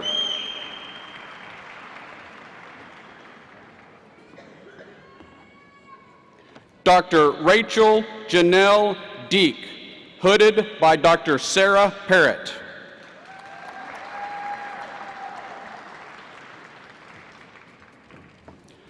Dr. Rebecca Ann Decker.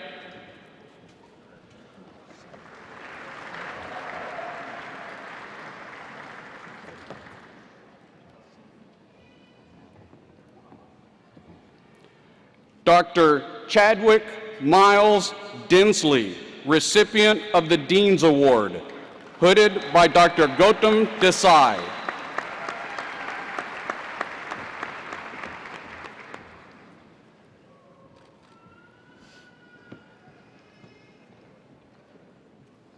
Dr. Michael Thomas DeCenzo.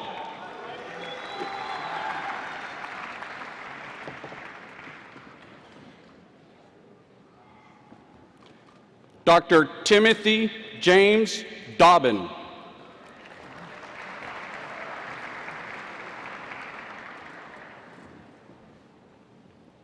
Dr. Priyanka Dubey, hooded by Dr. Sanjay Dubey.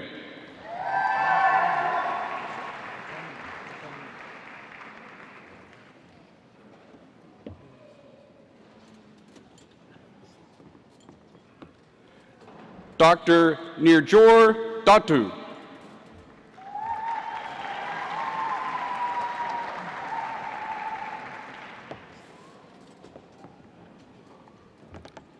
Dr. Ryan Joseph Elsie.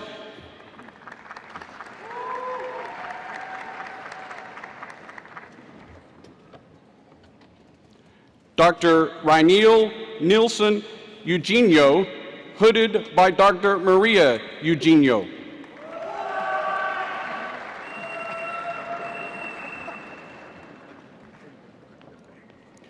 Dr. Christopher Grant Evans, hooded by Dr. Gautam Desai.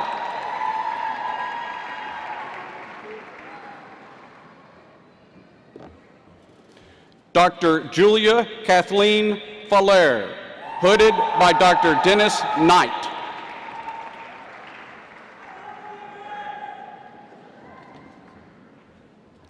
Dr. Michael Shane Farrell.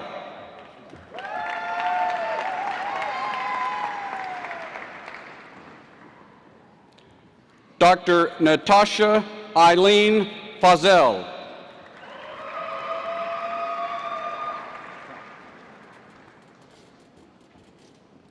Dr. Joseph Frankie Feliciano.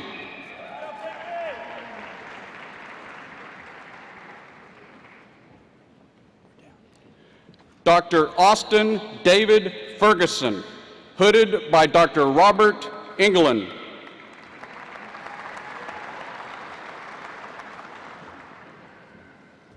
Dr. Daniela Maria Fonseca, hooded by Dr. Maria Moraz.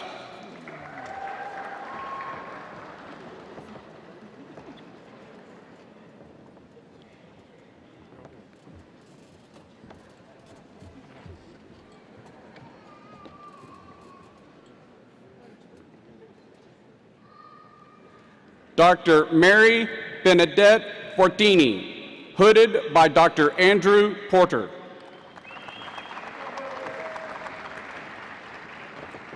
Dr. James Butler Fowler. Dr. Tristan Ross Peregrino Fowler, hooded by Dr. Sarah Pearl.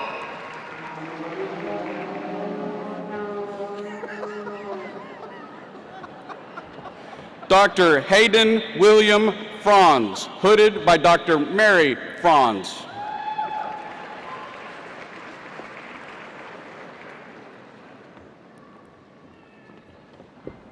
Dr. Andrew Scott Frazier.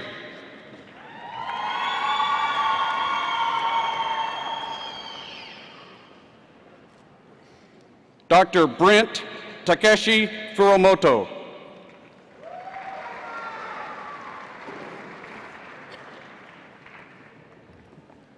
Dr. Joshua Michael Gavin, hooded by Dr. Michael Gavin.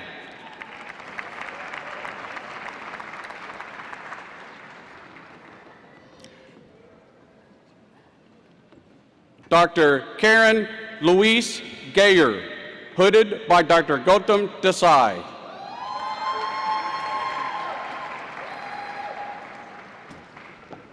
Dr.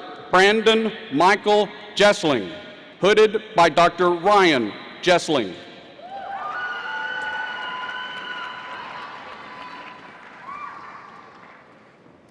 Dr. Jonathan Peter Gershenson, hooded by Dr. Daniel Berry.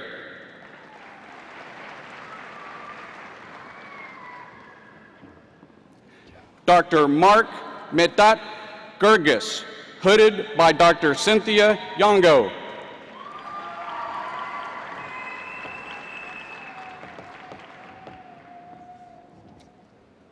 Dr. Daniel John Glassman.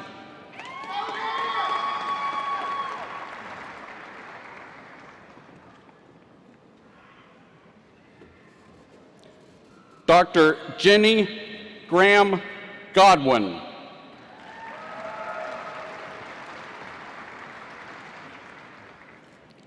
Dr. Matthew Lee Goldschmidt.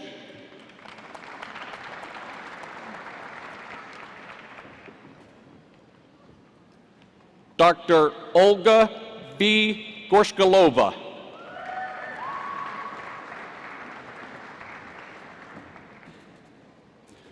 Dr. Leo Thomas Gozdecki.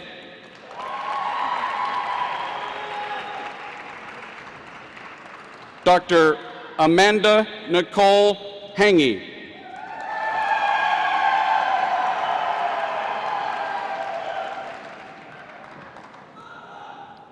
Dr. Jacqueline Suzanne Hansen.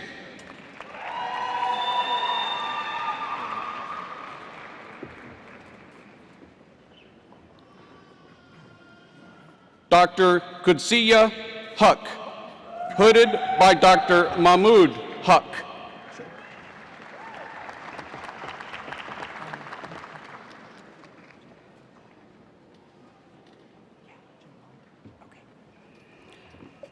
Dr. Joshua William Harbaugh, recipient of the President's Award, hooded by Dr. Ray Newman.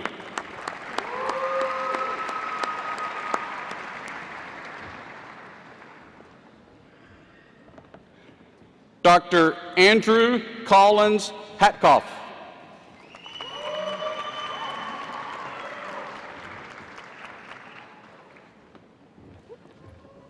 Dr. Megan Michelle Henningsen.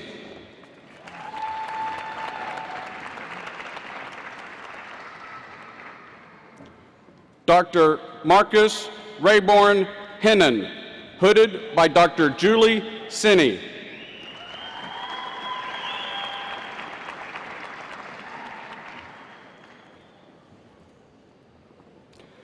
Dr. Eugenie Hong, hooded by Dr. Sherry Thompson.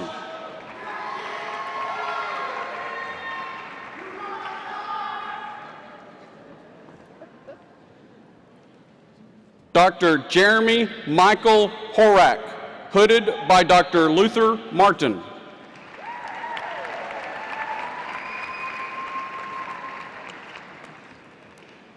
Dr. Jason Shuang Hua.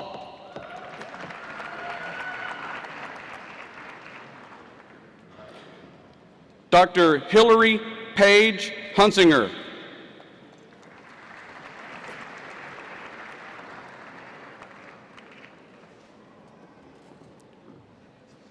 Dr. Matthew Charles Jackson.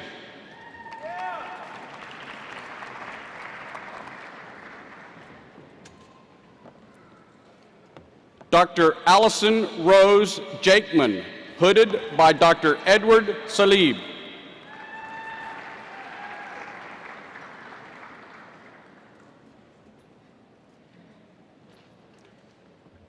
Dr. Hedi Marwan Jarmakani, hooded by Dr. Maha Jarmakani.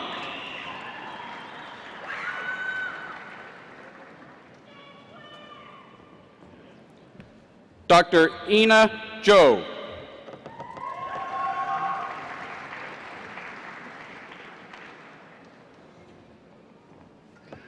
Dr. Christy Michelle Kamal.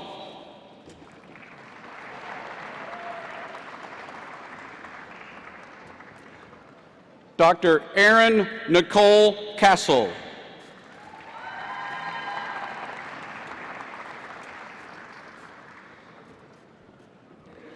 Dr. Taqiuddin Kaja.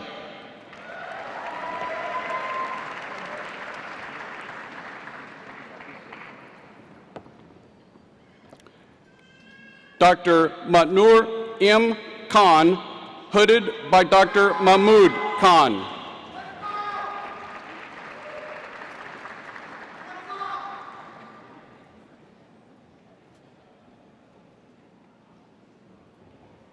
Dr. Arthur Stanley Hafetz.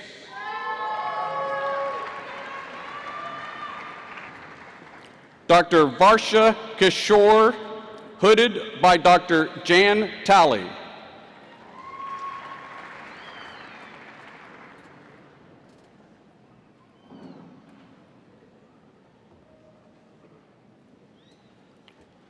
Dr. David John Cook.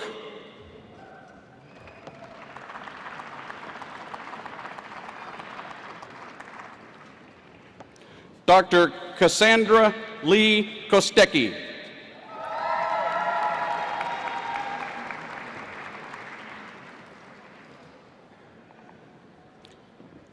Dr. Lee Ann Kowalski, hooded by Dr. Robert Moulton.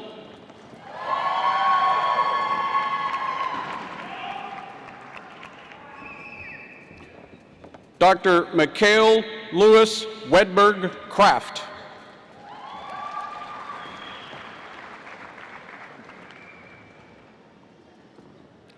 Dr. Robert Lee Kress.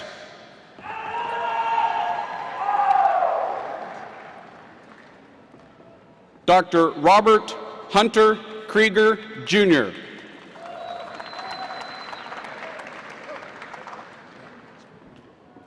Dr. Chad David Law, hooded by Dr. Angela Law.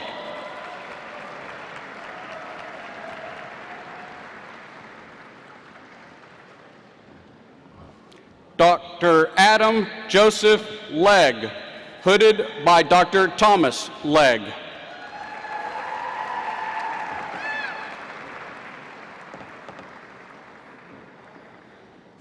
Dr. Koshul Sukimar Majmudar.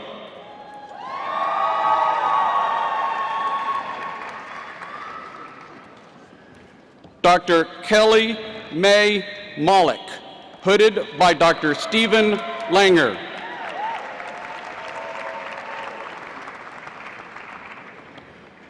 Dr. Avni Sanjeev Mangoli.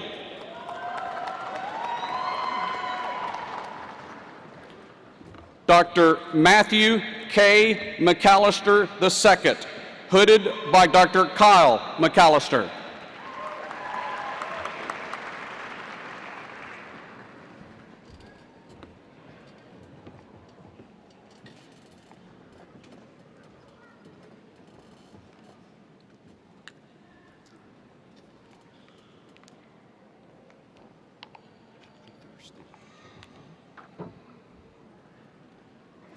Dr. Corey P. McCart, hooded by Dr. Joseph Loeb.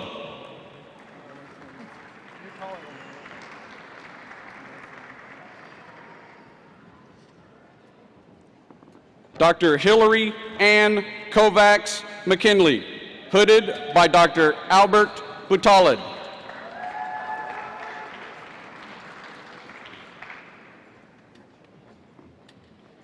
Dr. Andrew James Magus, hooded by Dr. Ann Magus.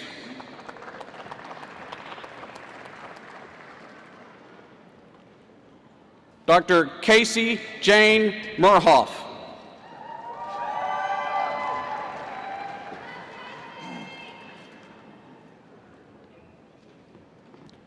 Dr. Leonid Melnikov.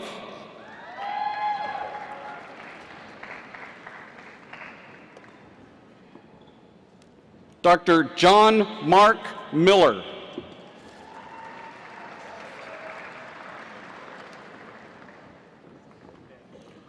Dr. Aaron Edwards Mills.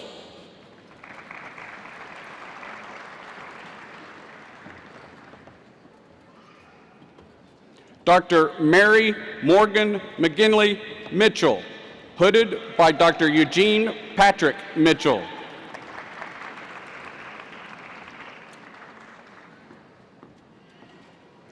Dr. Hufsa Mohiuddin, hooded by Dr. Razina Mohiuddin.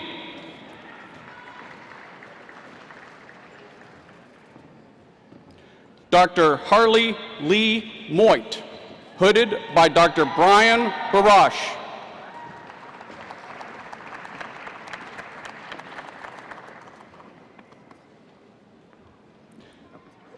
Dr. Ian Alexander Monist.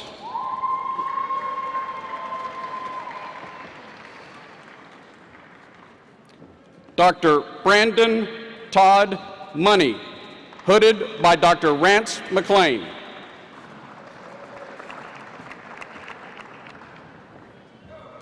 Dr. Jillian Dawn Moore, hooded by Dr. Megan Sneed.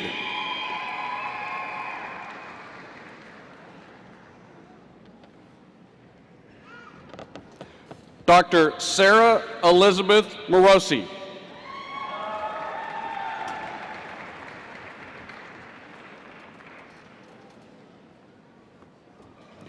Dr. Hillary Colleen Morrison.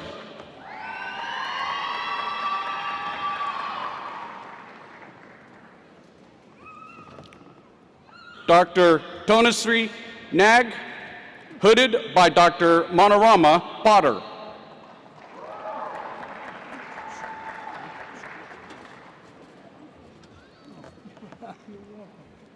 Dr. Isabel Carolyn Nellen, hooded by Dr. Sarah Parrott.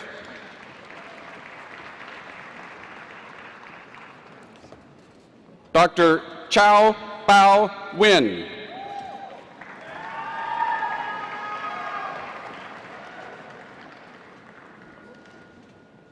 Dr. Christopher Long Win.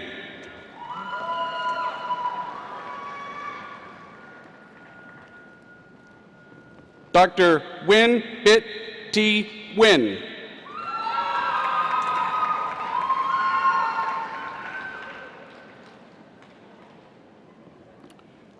Dr. Tao D. Nok Win, hooded by Dr. Vu Tu Win.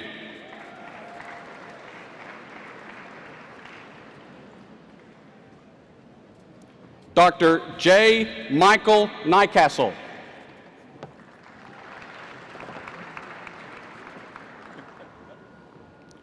Dr. Jared Nathaniel Norman.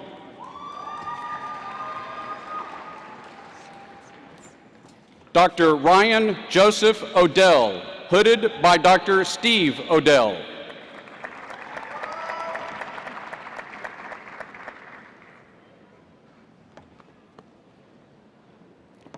Dr. James Lawrence O'Halloran, hooded by Dr. Robert Moulton.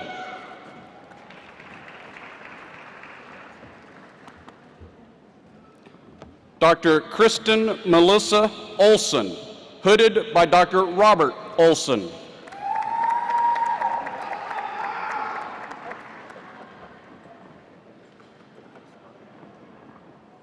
Dr. Nathaniel Stephen Olson, hooded by Dr. Kurt Olson.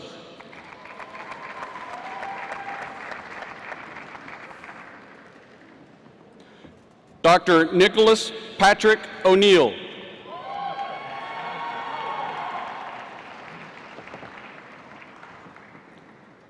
Dr. Sarah Hannah Orr, hooded by Dr. Andrew Porter.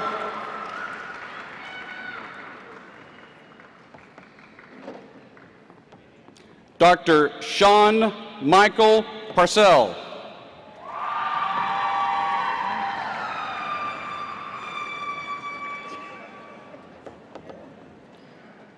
Dr. Shivani Deepak Patel, hooded by Dr. Vitalal Gujrara.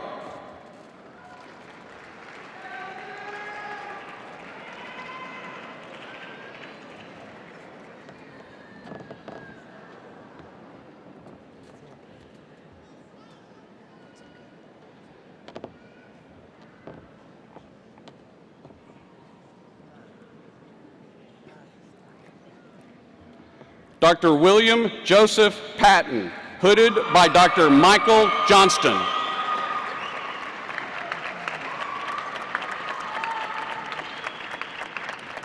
Dr. Rebecca Ann Pike, hooded by Dr. Ann Pike.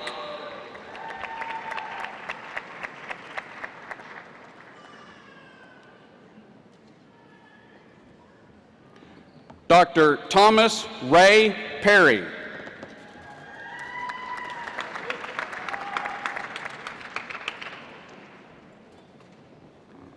Dr. Clive Chandra Prasad, hooded by Dr. Andrew Porter.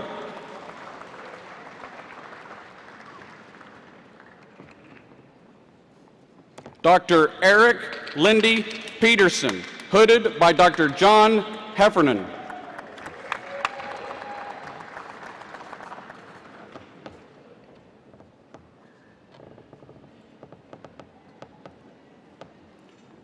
Dr. Timothy Trong Famdui, hooded by Dr. Ray Newman.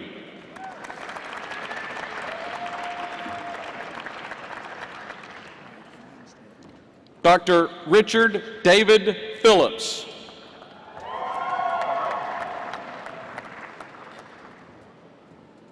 Dr. Joseph John Pleen.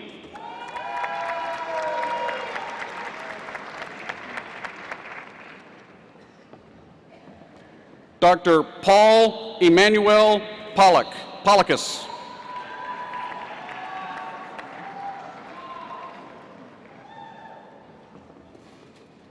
Dr. Joshua Michael Prebeck.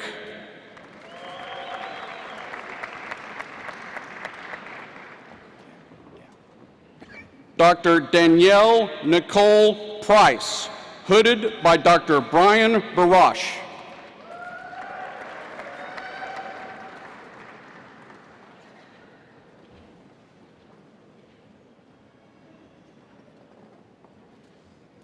Dr. Shannon Elizabeth Price.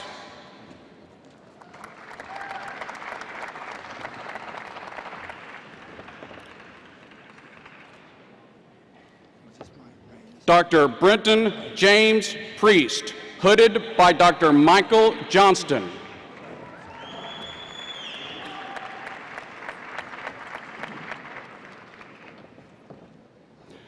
Dr. Julie Nicole Putman, hooded by Dr. Gautam Desai.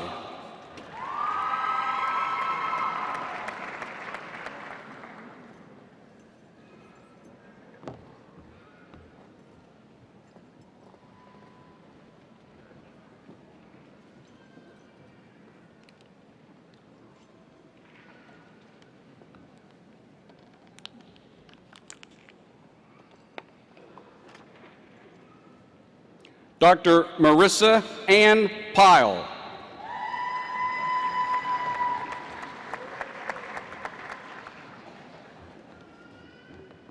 Dr. Joseph Mitchell Radzevich.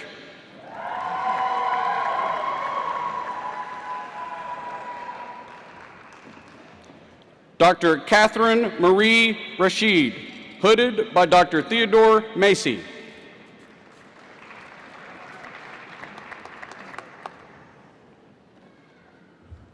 Dr. Jaydeep J. Prakash Raval, hooded by Dr. Kavi Raval.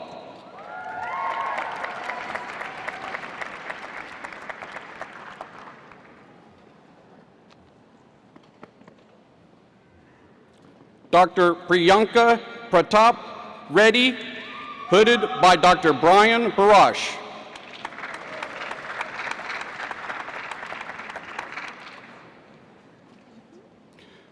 Dr. Scott Alexander Reifus.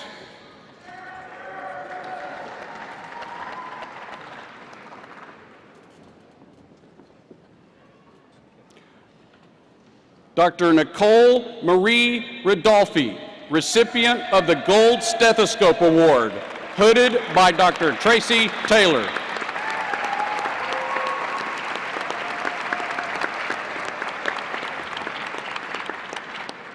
Dr. Kaylin Elizabeth Riley, hooded by Dr. Sharon Beal.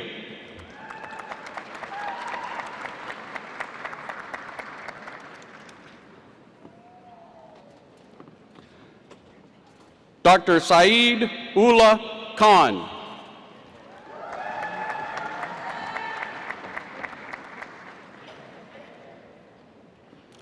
Dr. Amy Lynn Rodenmoyer, hooded by Dr. Frank Coranda.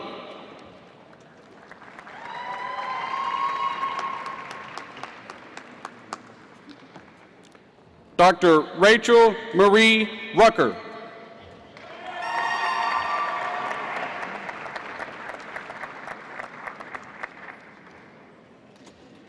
Dr. Arnab Kumar Saha.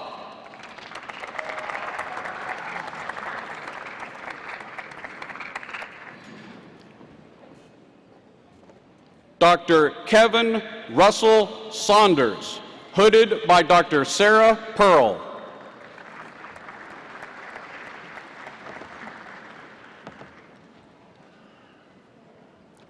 Dr. Jeffrey Michael Schlock, hooded by Dr. Ray Newman.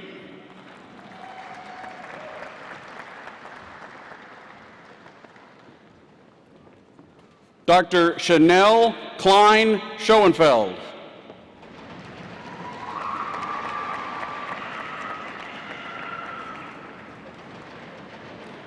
Dr. Catherine Ann Scrivener.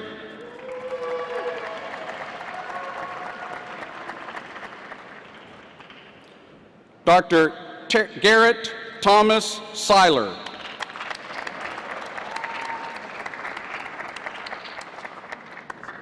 Dr. Molly Keaton Shaw, hooded by Dr. Michael Johnston.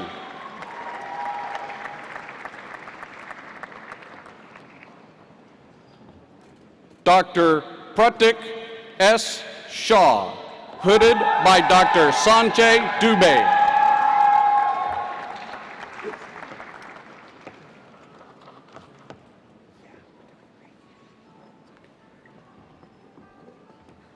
Dr. Shruti Sharma, hooded by Dr. Maria Cole.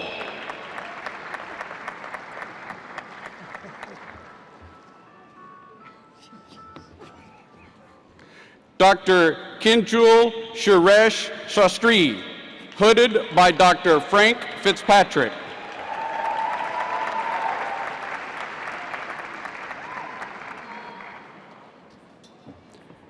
Dr. David Herman Sherwood, hooded by Dr. Frank Fitzpatrick.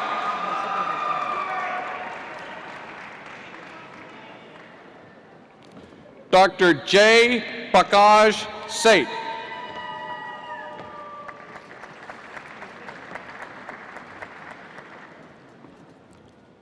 Dr. Elizabeth Malloy Sigler.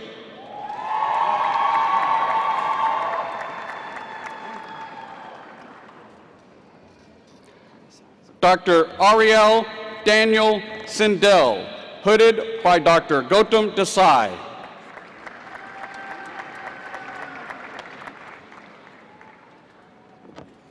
Dr. Colin Andrew Sittler, hooded by Dr. Rance McLean.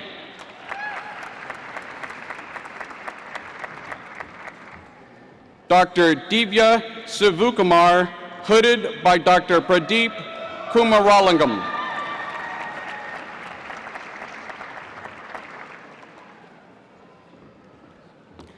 Dr. Megan Ann Skotnicki, hooded by Dr. Ray Newman.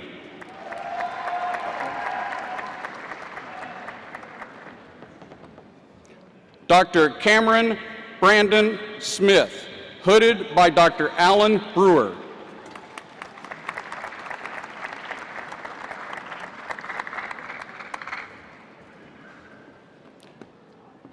Dr. Morgan Shea Smith, hooded by Dr. Tyler Smith.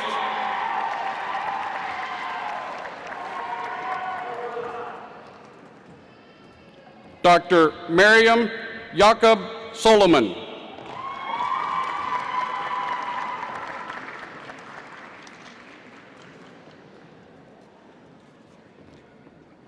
Dr. Danielle Lee Solomon, hooded by Dr. Darren Wooten.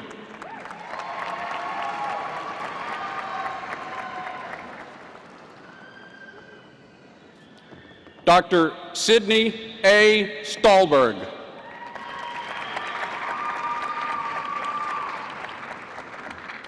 Dr. James M. Starrett.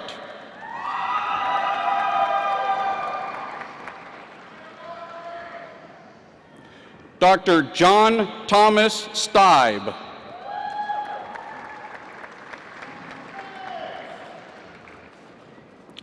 Dr. Linnea Elizabeth Steins, recipient of the Silver Stethoscope Award.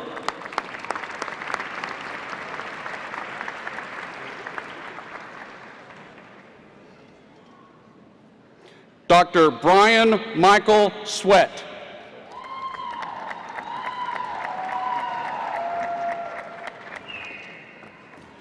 Dr. William Michael Taylor.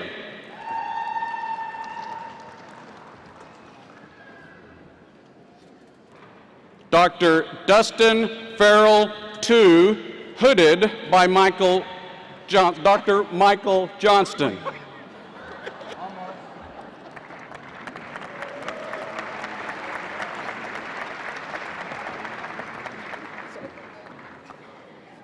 Dr. Gregory Conrad Thompson, hooded by Dr. David Thompson.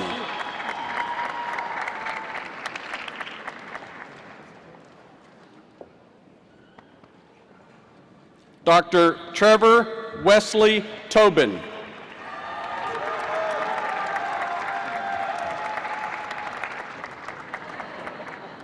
Dr. James Everett Tollefson, hooded by Dr. Michael Johnston.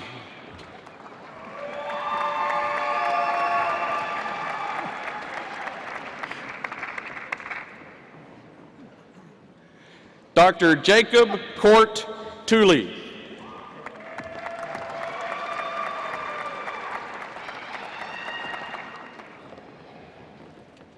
Dr. Daniel Joshua Tron.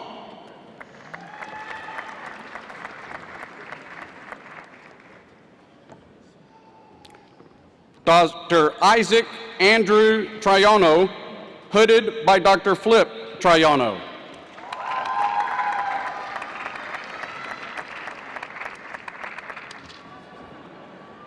Dr. Katie G. Von Donseler.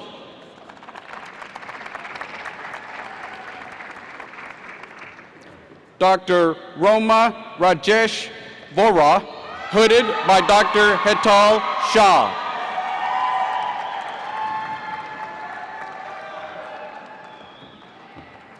Dr. Alexandra Danielle Walters, hooded by Dr. Elizabeth McLean.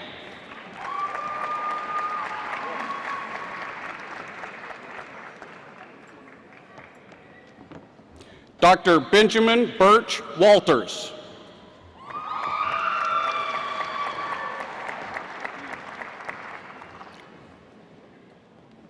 Dr. Christopher Adam Warranch.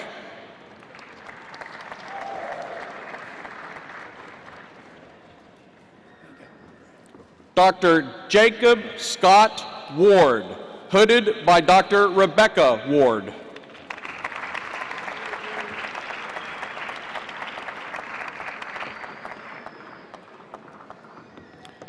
Dr. Paula Jean Watts, hooded by Dr. F. Michael Caldwell.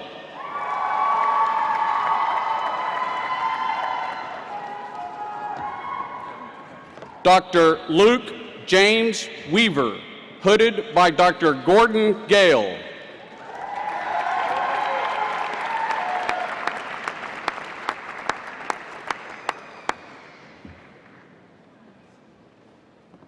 Dr. Emily Inga Webb, hooded by Dr. Karen Webb.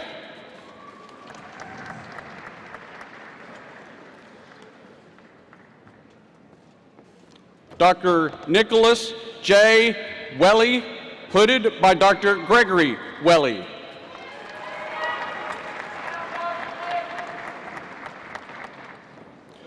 Dr. Blake John Welshmeyer, hooded by Dr. Todd Hill.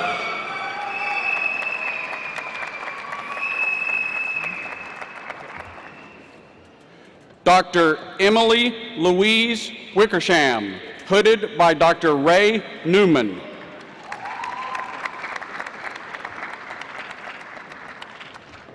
Dr. Alan William Wilson, hooded by Dr. Greg Goodwin.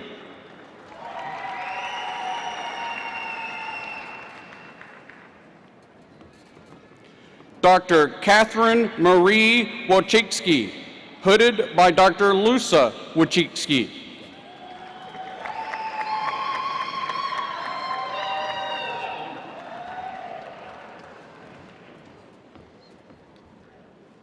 Dr. Kyle Gavian Kealoha Wong.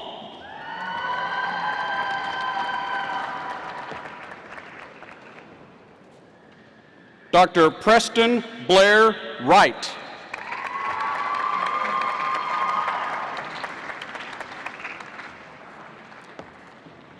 Dr. William Cole Reisinger, hooded by Dr. Gerald Finke.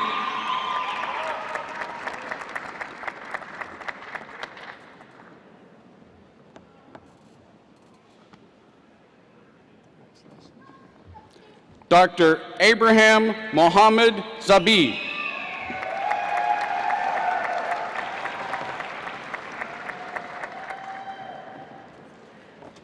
Dr. Kairolis Imad Zaki, hooded by Dr. Imad Zaki.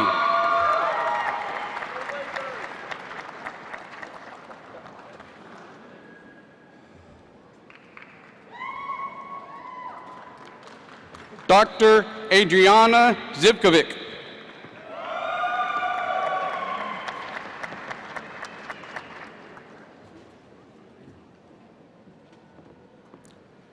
Dr. John Philip Zorn.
Ladies and gentlemen, it's a privilege to present to you the class of 2016 for the dual degrees, Doctors of Osteopathic Medicine and Master of Arts in Bioethics, and Doctor of Osteopathic Medicine and Master of Business Administration and Healthcare Leadership, and the degree Doctor of Osteopathic Medicine. Will all the graduates please stand and be recognized?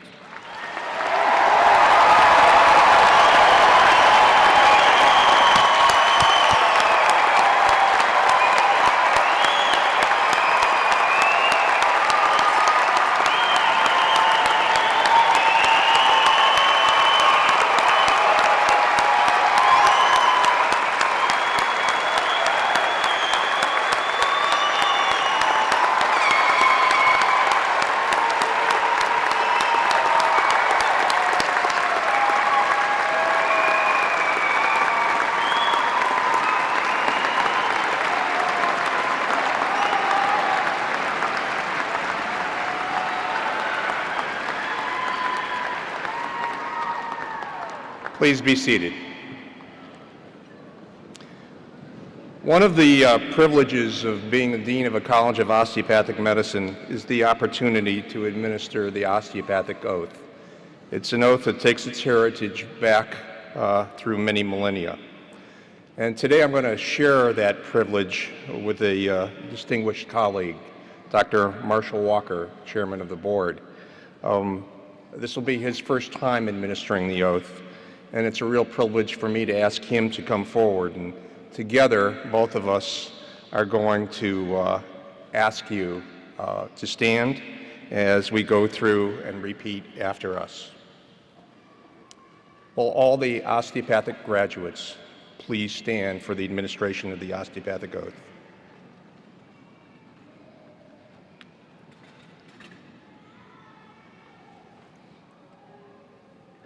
Please repeat after us. I do hereby affirm my loyalty to the profession I am about to enter.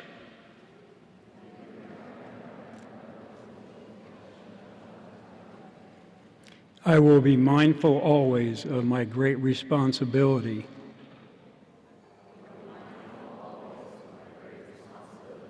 to preserve the health and the life of my patients, to retain their confidence and respect, both as a physician and a friend who will guard their secrets with scrupulous honor and fidelity.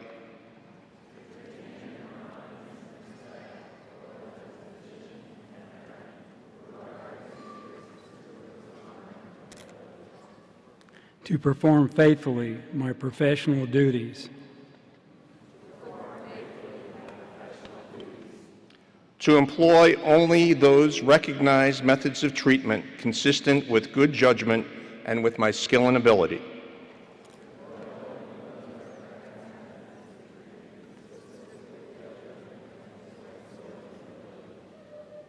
keeping in mind always nature's laws and the body's inherent capacity for recovery,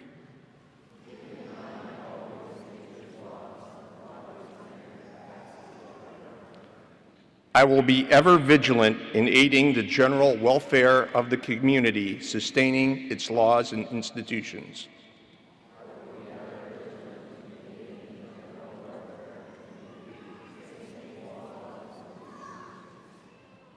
not engaging in those practices which will in any way bring shame or discredit upon myself or my profession.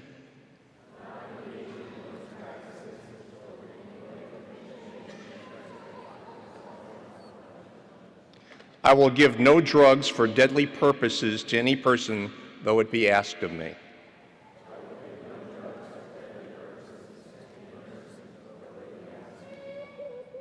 I will endeavor to work in accord with my colleagues in a spirit of progressive cooperation.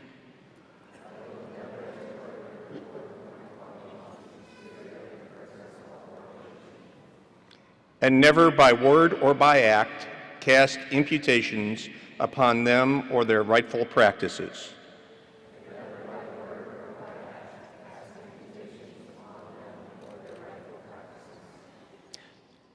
I will look with respect and esteem upon all those who have taught me my art.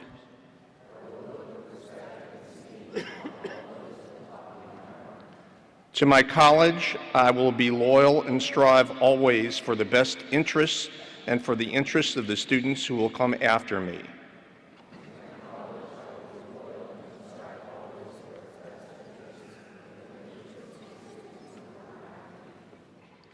I will be ever alert to further the application of basic biologic truths to the healing arts.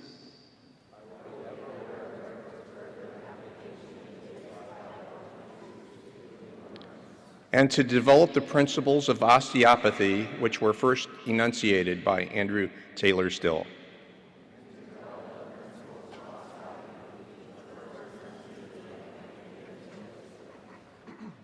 Thank you, Dr. Walker. Thank you, Dr. Dubin. Ladies and gentlemen, I present to you the osteopathic physicians of the class of 2016.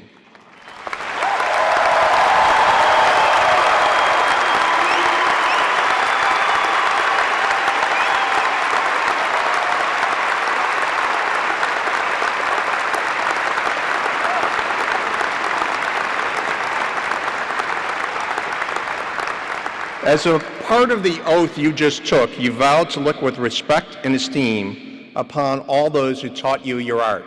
Doctors of the class of 2016, will you please take a look around you? This room is filled with teachers of all types who have taught you inside and outside the classroom. Your esteemed faculty, many here who are here today, have taken the same oath. They've been here teaching you and mentoring you all the way along. Your parents, husbands, wives, partners, children, friends also served as your teachers as they cheered and supported you every day of this journey. Without them, you wouldn't be standing here today. Please take a moment to show them your appreciation.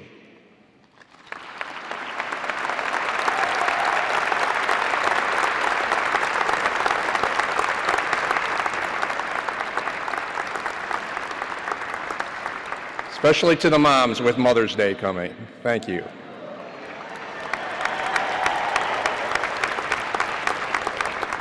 Please be seated. Service plays a vital role in this university's mission to improve the well-being of the communities we serve. Among our graduates this morning are 14 who not only will dedicate their lives to serve as physicians, but also have committed to serve our nation as officers in the armed forces. This morning, we're privileged to witness the commissioning ceremony for these individuals. The ceremony will be led by Major General Philip Volpe, one of our nation's outstanding Army officers. He's dedicated his life to the armed forces and to the education of our military physicians. Major General Volpe's career accomplishments are vast, and quite honestly, it would be an hour if I read them all right now. So I'm going to simply tell you that he served as the command surgeon for Black Hawk Down in Somalia, as well as a multiple of other crisis situations throughout our nation's recent history. We're honored that he's present here today to participate in our commissioning ceremony. Major General Volpe, will you please come forward to commission the officers?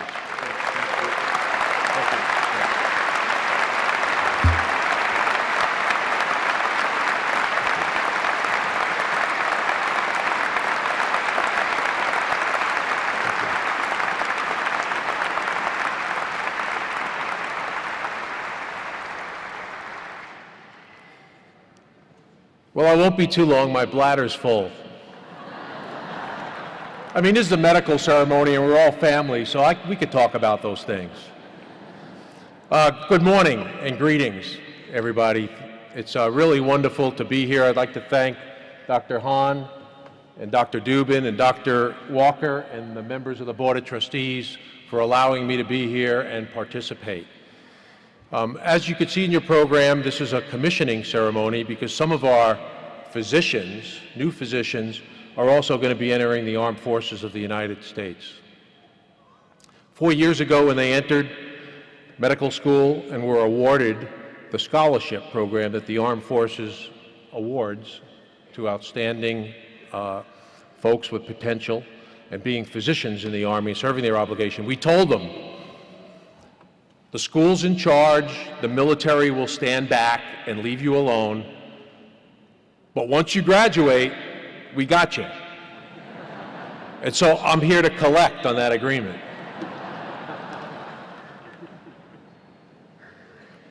Before I begin the commissioning ceremony, though, I do want to say to all of the graduates here, congratulations on the monumental achievement and best wishes and Godspeed to all of you. I would also ask that you remember several groups of people that are here, one being all of the professors, teachers, the staff, the faculty that have taught you through the years and helped you to be here today. And so I'd like to recognize all the fantastic faculty, staff, and professors of KCUMB. Thank you. Thank you.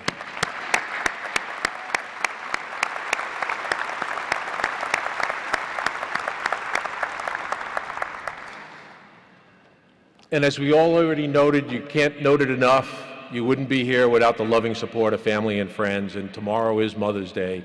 My mother would be mad if I forgot that. So I just want to thank everybody that's here for your loving support of these fantastic people through the years that allow them to reach this point in their career as they get ready to go on to their future endeavors. So thank you all. Thank you all for your support.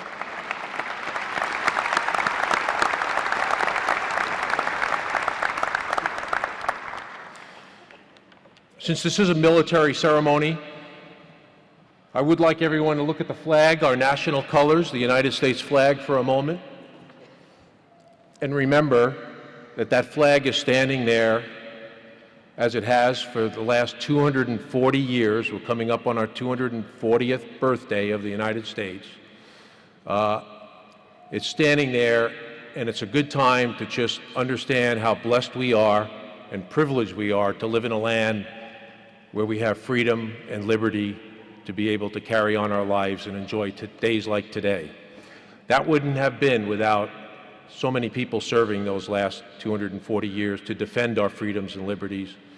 And I would like to recognize all those who serve in the military today and all veterans to please stand and be recognized. Thank you. Thank you.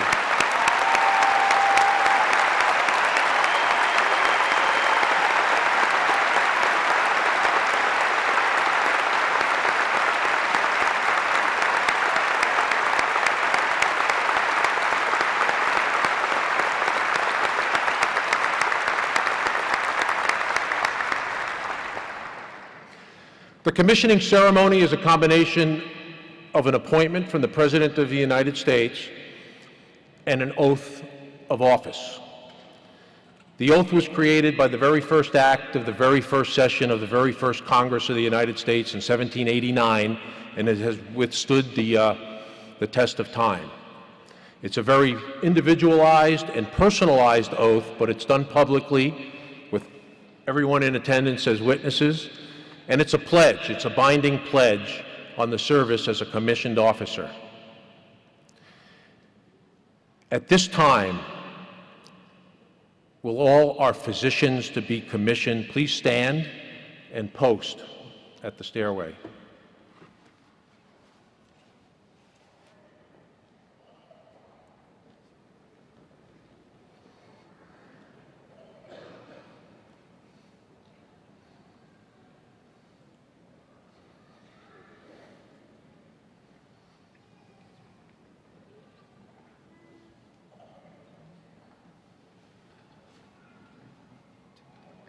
Over hill, over dale, we will hit the dusty trail as the army goes rolling along.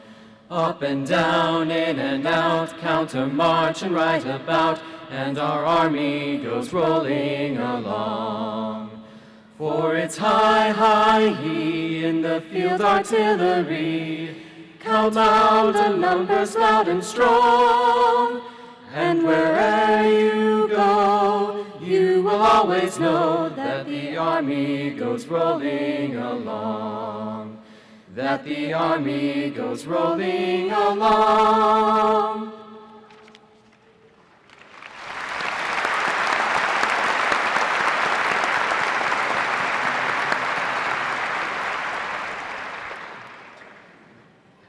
Anchors away, my boy.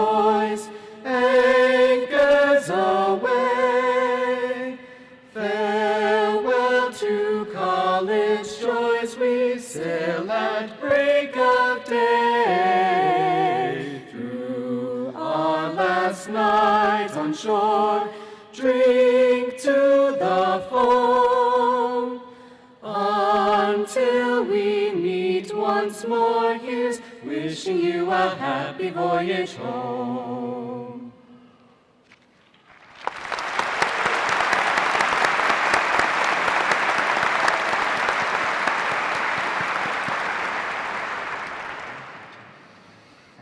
Off we go into the wild blue yonder, climbing high into the sun.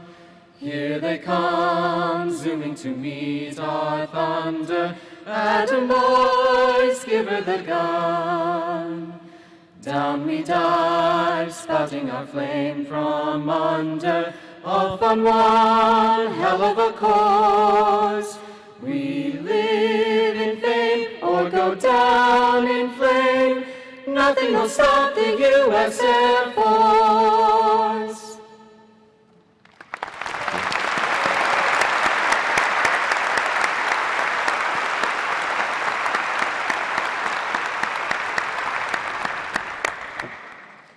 I am so very proud of all of you. At this time, while you're standing at attention, can you please raise your right hand and repeat after me? I state your name. Having been appointed an officer in the Armed Forces of the United States, state your service in the rank of,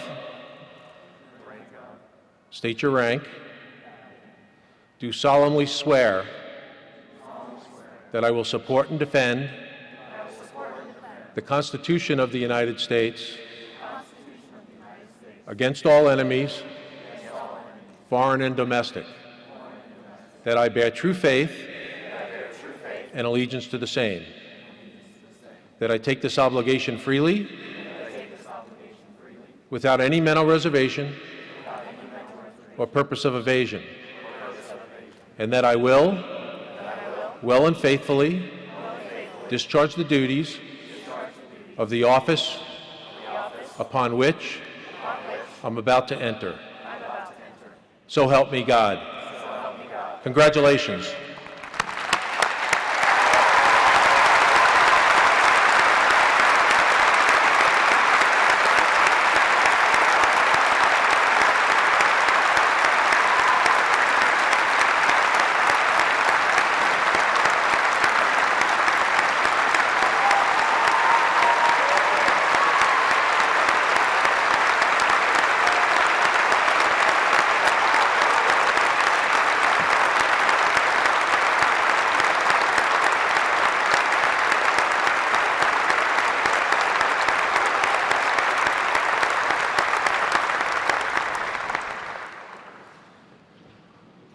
Officers, right, face.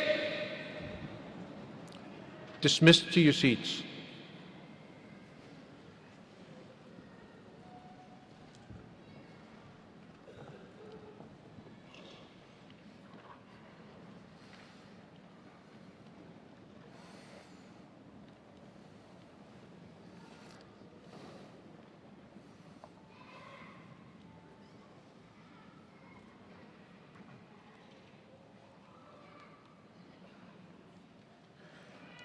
Officers, please be seated, and thank you. God bless.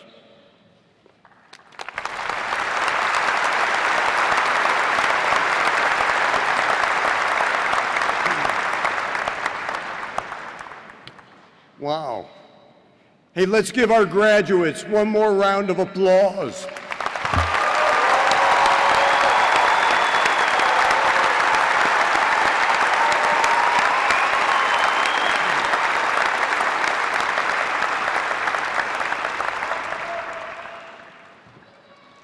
And how about a thank you to all the mothers here today for your love in these graduates' lives.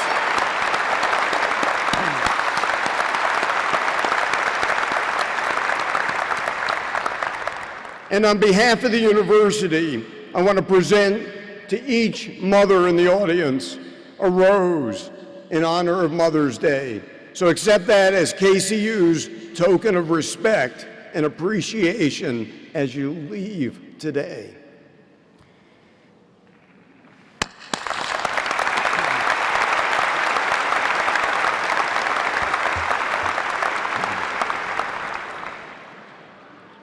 This 2016 commencement will be brought to a close as we rise once again to receive the benediction from Dr. Rick Winslow. Now, following the benediction, please remain standing for the processional as we leave the platform. Once again, congratulations, class of 2016.